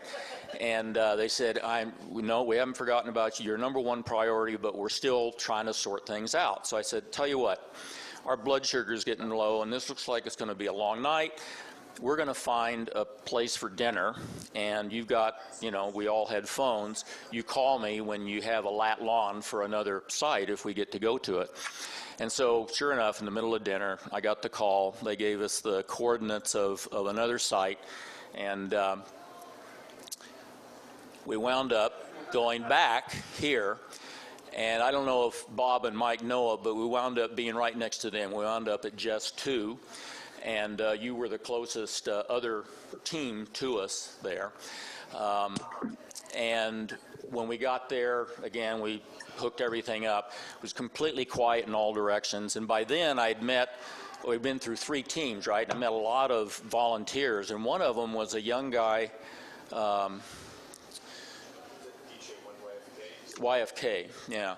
And he had on his cell phone all of the terrain maps of all of the sites. I just happened, because I'd spent the afternoon with all these Germans learning all this, I happened to know that he had this database. So I called him up on the phone. I said, just out of curiosity, since my guys are setting up, I don't have anything to do, what's this site like? And he says, just a minute, let me look. And he says, well, towards North America, it's flat for 8 kilometers and then it drops. And he says, to JA, it's flat for 8 kilometers, and then there's a 10-meter bump. I said, okay, I think that'll work. It's quiet, and the terrain's good. These guys don't have any excuse now. They need to go to work. So they set up, and I don't know, we got back maybe 10 or 11 o'clock that night, back to the hotel. So we had the privilege, I guess, of going through the 2 spare sites that they had. Oh, and by the way, when we got to this site, the Germans had it set up even though it was a spare site, they had it filled with equipment. So when we drove in, it was the 12 feet of table, those two 6 feet tables, had 3 stations on it with monitors and stuff, all this crap. And Ulf was unloading it into the back of a fairly large SUV, completely filled it up. So we had to disassemble the station before we set up our station. So anyway, at the end, this is where all the NCCC people, the 3 refs, myself, Rusty down here, Dennis was up there, and as I said, Mike and Bob were right next to us. This is where Andy and Rick were, and then Dave and Tom were down here. We were actually pretty close to them when we started out. Okay, this was our site. You've seen a lot of pictures of the site. One of the great improvements over Boston was the porta potty. This was a real actual outhouse as opposed to a cardboard contraption that we had in Boston. I think one of the next, so this is about an hour before the contest. This is Rasto taking a nap. Just before the contest. As I said, these guys were just completely laid back. Once they got set up and were convinced everything was working, they chilled out and you know, took care of themselves before leading up to the contest. The setup that they did was they just put the tables end to end. So we just had 12 feet of table space. And they set me up with they put a spare third computer on the network as a spare, but they set it up for me so I wouldn't have to set up mine so I could watch the log. It helps me to stay awake if I can follow the log along while they're operating and everything, and so that was a big deal. In Boston, they wouldn't let us do that. They didn't want anything else on the network. I convinced the Germans in the year leading up to all this that we could do that because you know, the teams wanted to have a spare computer anyway. And so as long as it was okay with the teams, they allowed referees to be able to have that. That was a great help to be able to follow the log. And one of the things that I did, since I had this competition with the club going on, was I was keeping a log of all of the NCCC members that came through. So it just gave me something to do to stay awake. The other thing is that the WRTC rules, at least for the last 2, have been that the referee is presented with a stereo jack in which he could plug in headphones or whatever he wants, but he gets the 2 channels, 1 from each radio, and that's what the competitors are required to provide him. Well, I wanted more than that because I wanted to be able to listen to 1 radio in both ears if I wanted to listen really carefully. Most of the time, 99% of the time, I had 1 radio in each ear. I also wanted to have separate volume controls because not knowing what team I was going to get and the audio they gave me might be going up and down as they're changing audio. There might be some impedance problem. Who knows what would happen, when I plug in the headphones. So I wanted to be prepared to have complete flexibility of switching and being able to change the audio. So one of the things I developed for Boston was just an off-the-shelf system that used an MFJ headphone switch box and a little Behringer 4-channel amplifier.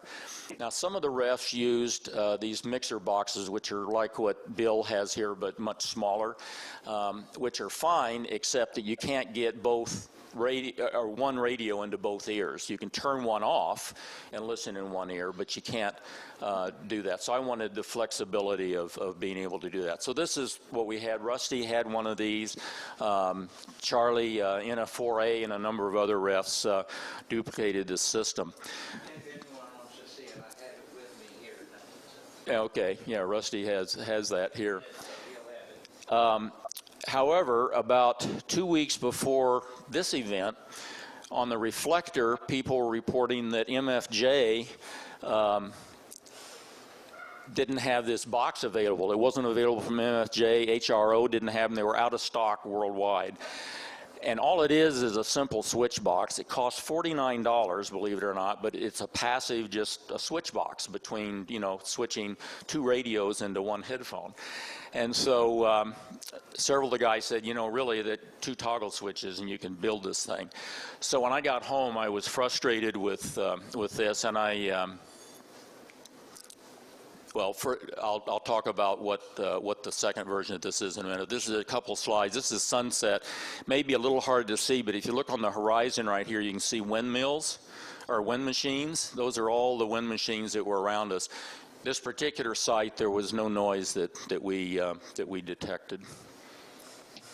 This is Birgit ZL2YL, the mother of the daughter that competed with her husband, the father, the Germans that have relocated to New Zealand. And I met her for the first time, believe it or not, about 9 o'clock at night, I think, Saturday night. It's dark, and out of the corner, I was sitting towards the edge of the tent, out of the corner of my eye, these two women show up, smiles from ear to ear with a big plate of food, cooked food and everything. And I go, wow, this is really great.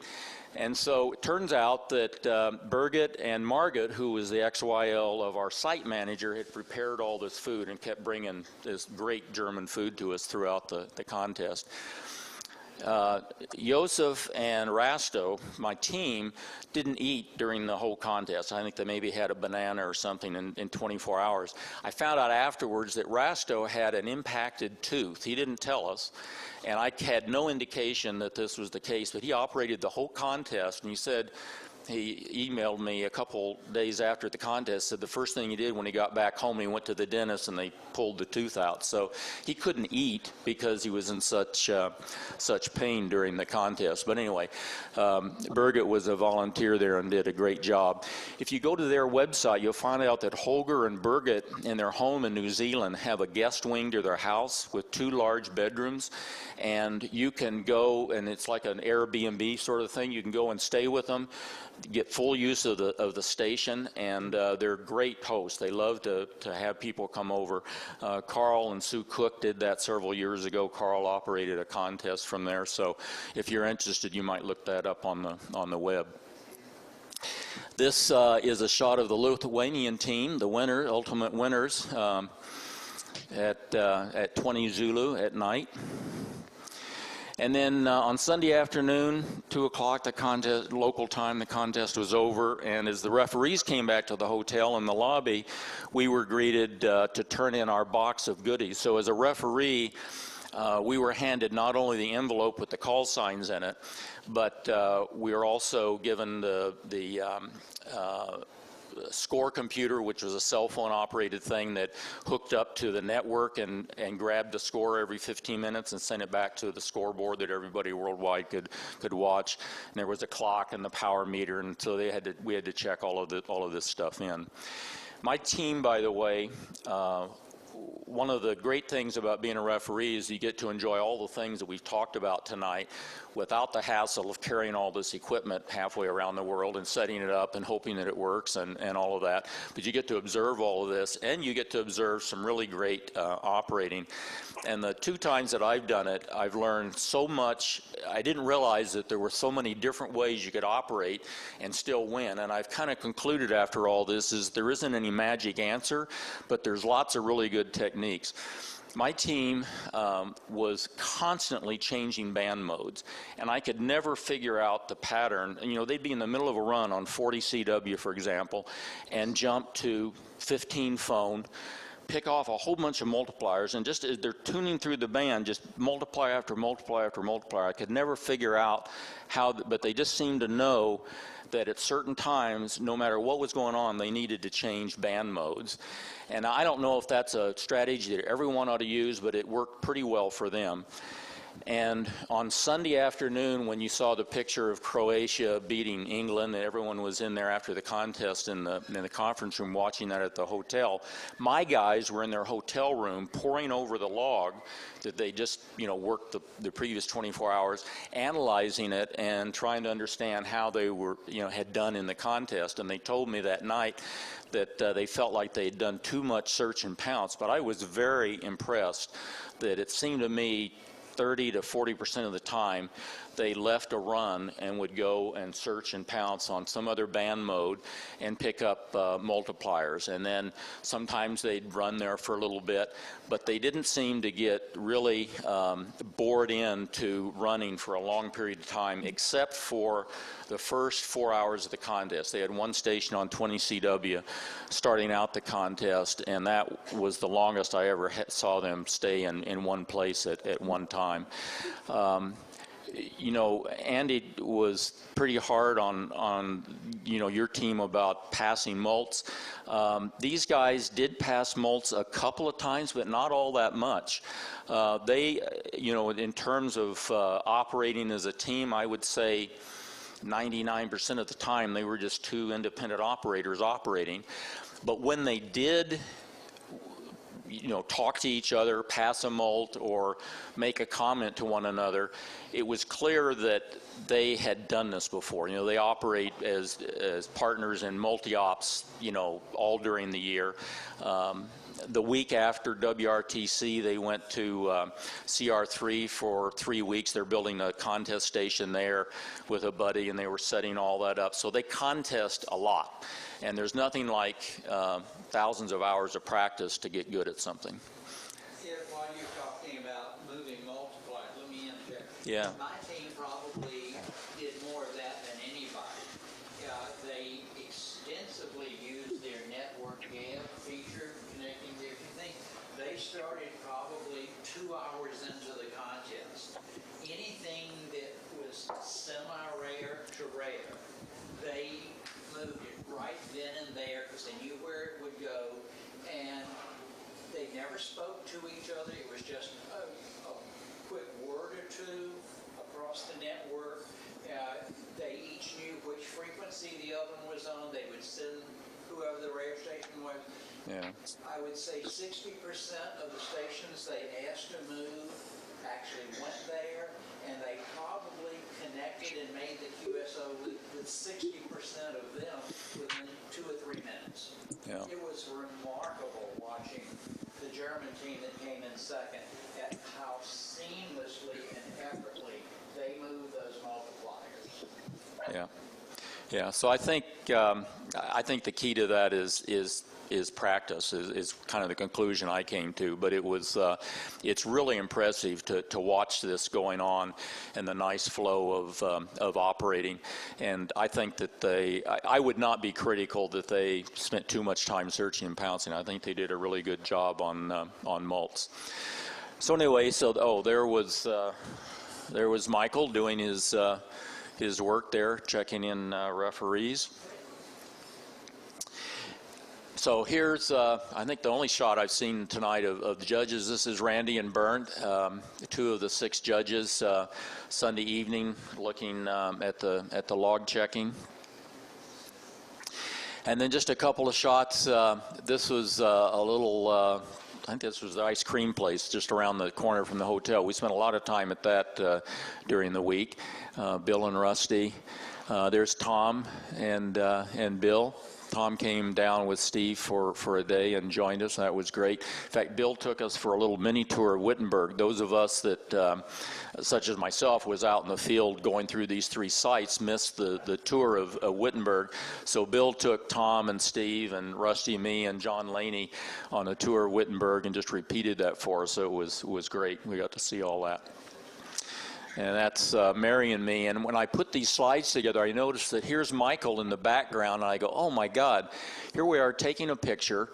We're having ice cream or something, and we're completely ignoring Michael. And then Michael reminded me, no, he came up to join our table. There were actually 6 or 7 of us here, and there wasn't enough room. So he moved off with some VEs and was there. So I didn't really ignore him.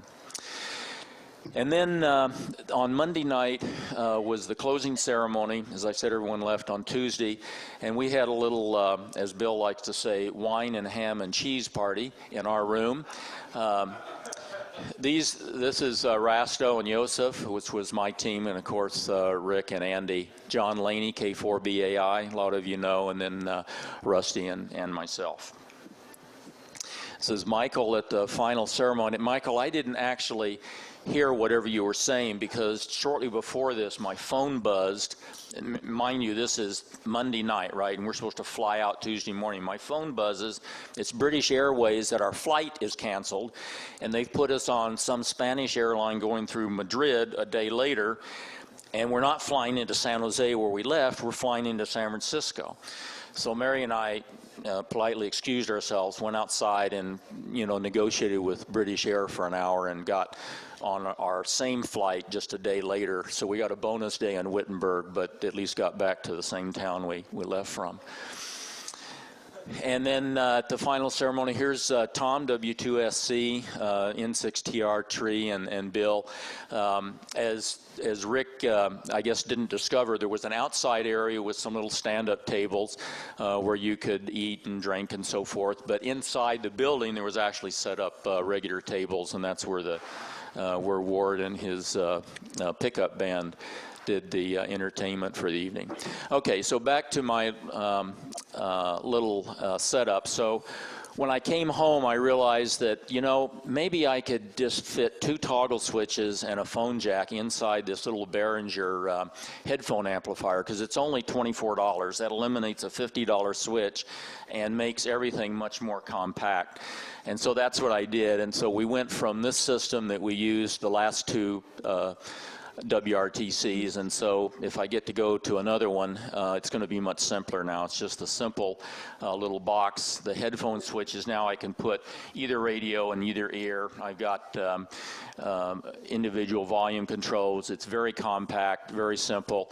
I use a battery pack because 8 AA cells will power this thing for more than 24 hours, so I don't have to hook up to the power and worry about any ground loops or putting anything back onto the competitors. And then just for kicks, I bring a little recorder, and I also record the contest, even though the competitors do. This is a little galvanic isolator, ground loop isolator, just so that I make sure there's no ground loops going into the competitor system. And then I have a bag of ferrites, which I've never used, but they're always there for last minute troubleshooting. So that's just a thing of the box. There's the schematic. If anyone's interested, you can look at that offline. Okay, so last slide. So I offered a challenge to club members that I would present a bottle of our wine to any club member that worked my station that I got assigned to during the contest. And of course, I didn't know who that was going to be until Friday morning. You guys wouldn't know until after the contest. Certainly you wouldn't know which team that I was associated with. So it turns out we had 19 winners out of the club. However, I loaded the deck a little bit here because at the top, so by the way, these are all club members that worked my station, which was Yankee 84 Zulu, and this is the time that they worked them. So they're in chronological order, and as you might expect, the NCCC people, either as referees like Rusty or Dennis, or as competitors like the 3 teams that we had there, it's probably not surprising that they worked us since we were only a few kilometers apart.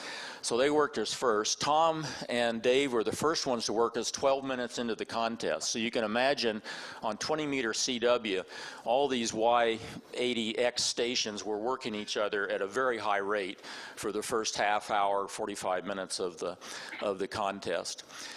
Interestingly enough, and now I know why Rusty's moving to Washington, the very first West Coast station that worked us was Dick Devendorf at 1423, and the next West Coast station was Jim, which was a couple hours later. I can't read that. Yeah, actually 2.5 hours later. You're a late sleeper. Well, there were lots of other people on the air, and no one worked us as early as Dick did. So maybe the Northwest isn't so bad in some instances. Of course, Michael got on, and I'm sure you were working remote. You didn't drive to your station, yeah. So he got in on a laptop somewhere there in the hotel and worked us. These numbers out here on the right are stations that that worked us more than once. And so you can see several of them worked us 6 times. And you can come on down the list. So the second one from the local area here was Bob up at Tom's place. And you can see on down the list. And it's interesting to look at the time. So there was there was an early opening here. This is all on 20 CW, by the way. Nobody on the West Coast worked us anywhere but 20 CW, and that was a challenge. And I believe that Dick worked like in the mid-40s. So out of the 63 stations, he worked something like 45 of them.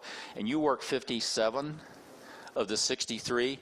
So imagine that. He worked all but 6 of the 63 stations from California. That's pretty amazing.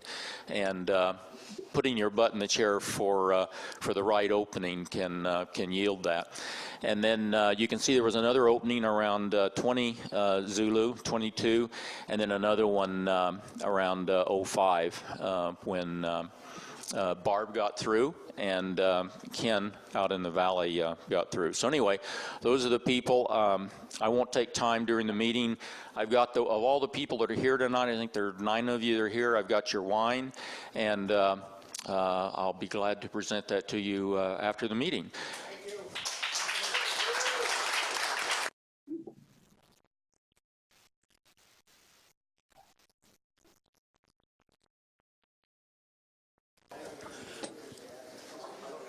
Okay, noting that it's 9:30. Tom is still on the phone. You want to ask him if he has anything at W2SC? Tom, would anything you'd like to add? No, I think they pretty well covered it. It's late. It's late here. I'm actually on the East Coast, so I thought a fine job by all the presenters. Okay.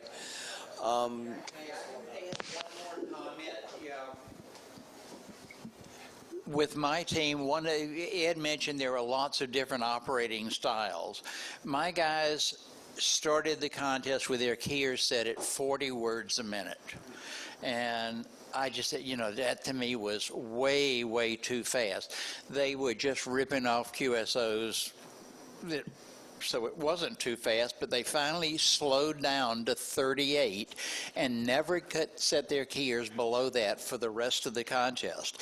And they never had people come back asking them for repeats. Everybody knew what the call sign was and what the report was as soon as you figured out the call sign.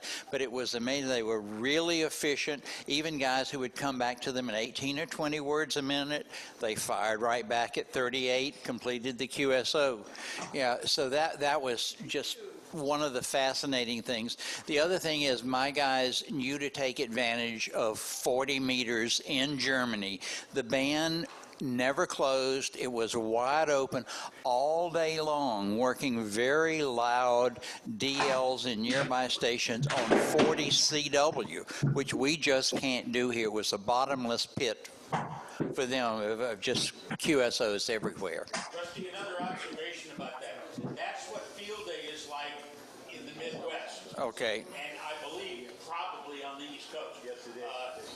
We had, when I worked with the group in Chicago, when I worked with the group in Chicago, one guy sat on 40 meters from the time it started until the time it was over.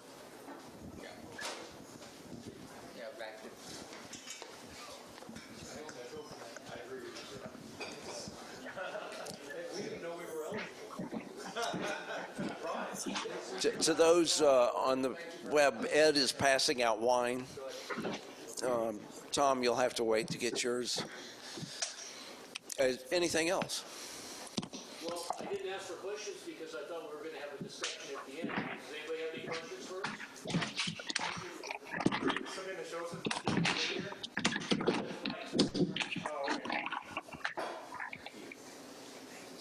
Anything else? Any other questions? Tom was there as observer from the tent. Does he have any input for? Would you like to? Well, I don't really have a lot. It was fun to be with the best of the best and hang out with them and recognize a lot of them from from here, which was a pretty surprising thing. I don't think I realized I was going to recognize this many people. I met Bob right after Russia, or about the same time, and then I thought at the time, if he ever gets in it again, I'd like to help him along somehow. At the time, I thought I had a lot of, I had a lot of airline miles, and I figured, I should have given him some first-class points to enjoy it. But then now I realize he probably would have cashed them in and kept the money. But so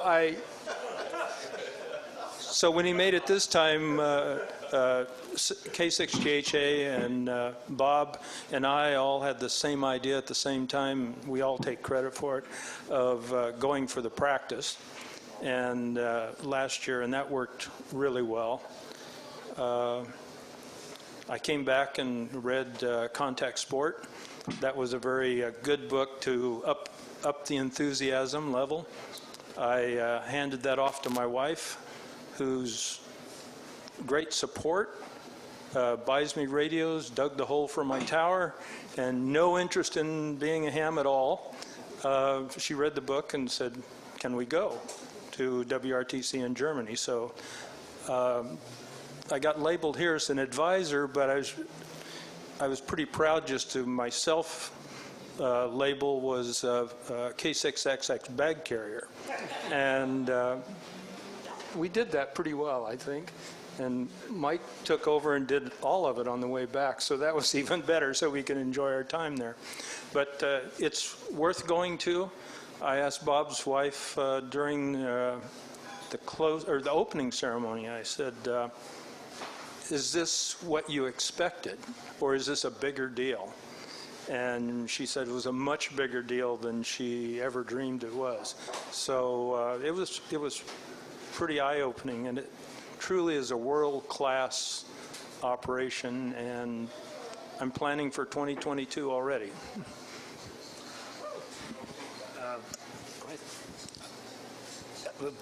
As you know, I'm not a real contester like WRTC class because it's a phone contest. So, and I'm challenged in the phone contests. It was my first one, anyway. So if you want to hear a rookie perspective on it, besides the fact that I was invited, which took me a very long time to think about, and like 4.5 seconds, maybe even 5, to agreed to go there. One of the things which really impressed me was when 20 meters all of a sudden stopped working at around 6 o'clock on Friday before the contest. And after watching these guys running around, I made a bet with myself that we are going to leave from here at around 11:30, maybe midnight, if at all. And 20 minutes later, they fixed it. That was a real eye-opener, how people can work with hardware, which is really hard to work with. So.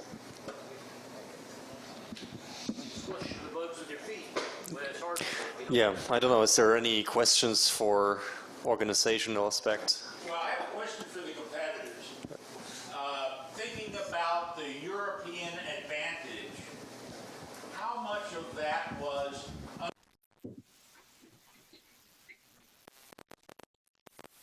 it was something else?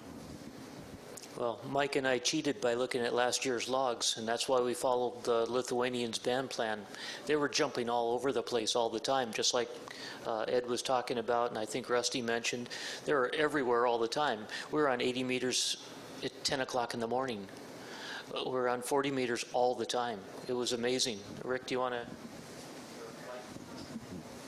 And they were up on 10 at 10 p.m., 11 p.m., working Scandinavians, probably the 12 or 15 multipliers. Yeah. Like that. They knew the openings for themselves. We would have never done it. Yes. There was definitely home field advantage for the Europeans. On the other hand, I think as a breed, Europeans are at least as serious as we are, probably more so. They are real competitors. It's their lives. I think they out-operated a lot of their non-European colleagues, despite having that home field knowledge. Yeah, I have nothing to add. I think that's really true. It would have been, I think we came away thinking there are a lot of things we now understand better, and if we were to go back, if we could redo it, of course, this is what everybody thinks after a contest, you can analyze the mistakes you made and do better. The Lithuanians ended up with an astonishing QSO total, though. I mean, they were over 5,000. They were hundreds ahead of the next team. I don't know how they did that. They had 1,500 Qs on phone, which was amazing in itself. So it's very interesting to listen to their audio or look at their logs, which I haven't done. I don't know if anyone else has. But there obviously were some fantastic operating here, and it was very impressive. Anybody else want to? May I make one more comment? And again, I was with the German team. They made just under 5,000 QSOs, 4,973 to be exact. They worked till, it turns out, a fair number of West Coast stations. And what struck me is that everybody on the West Coast sounded just alike. It didn't matter whether you were at W7RN with huge antennas, WB6JJJ with his modest station outside of Grass Valley. Everybody was S7. And yeah, to add to your comment, our first West Coast was Jim McCook, W6YA, who came through at 1442 Zulu, about 20 minutes or so after Dick Devendorf, so the Northwest doesn't have an advantage over San Diego. Our first Northern California came through a little over, well, in fact, is after we worked Jim, it was 2 hours before we worked our second West Coast station at 16-something Zulu. And our first Northern California was WB6JJJ, in that 1600 hour. And like I said, small station, but just as loud as everybody else. It was like you came in, there were two little windows, as Ed's slide showed. We worked, it was only on 20 meters for us. Anybody else? It's getting, Greg? Is there anything that you thought that the West Coast stations could do differently? Move about 2,000 miles toward the east. They really do have, the East Coast has an advantage into Europe. Jack? Yes, Dave. It's very interesting. We tried to work some stations on 40, and we noticed that 40 at sunrise in Germany and sunset here were almost to the minute the same. So as the band was dying in Germany, it was coming up here, and we never heard a soul on 40. I think maybe we heard one little whimper, but it just was impossible. There wasn't enough overlap. It was very interesting, though. I tried to work the guys on 40. I never heard anybody.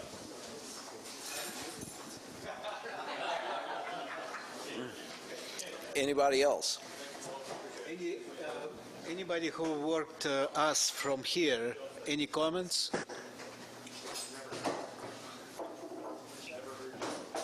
Yeah, I agree. Never heard you guys. SRD worked us. You're all weak. I worked you guys, didn't I? Yes. You were all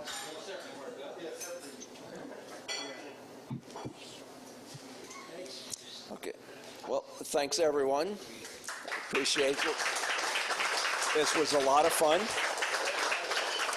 So, reminder, this weekend, NAQP sideband, K6DGW is already taking your reservations. Be sure and sign up so that you can operate. And I know Mike has been pushing me for quite a while on CW. Maybe it's time for me to push you on phone. It's also a great opportunity to share your station with a newcomer, so please get on. Let's go. See you guys next month.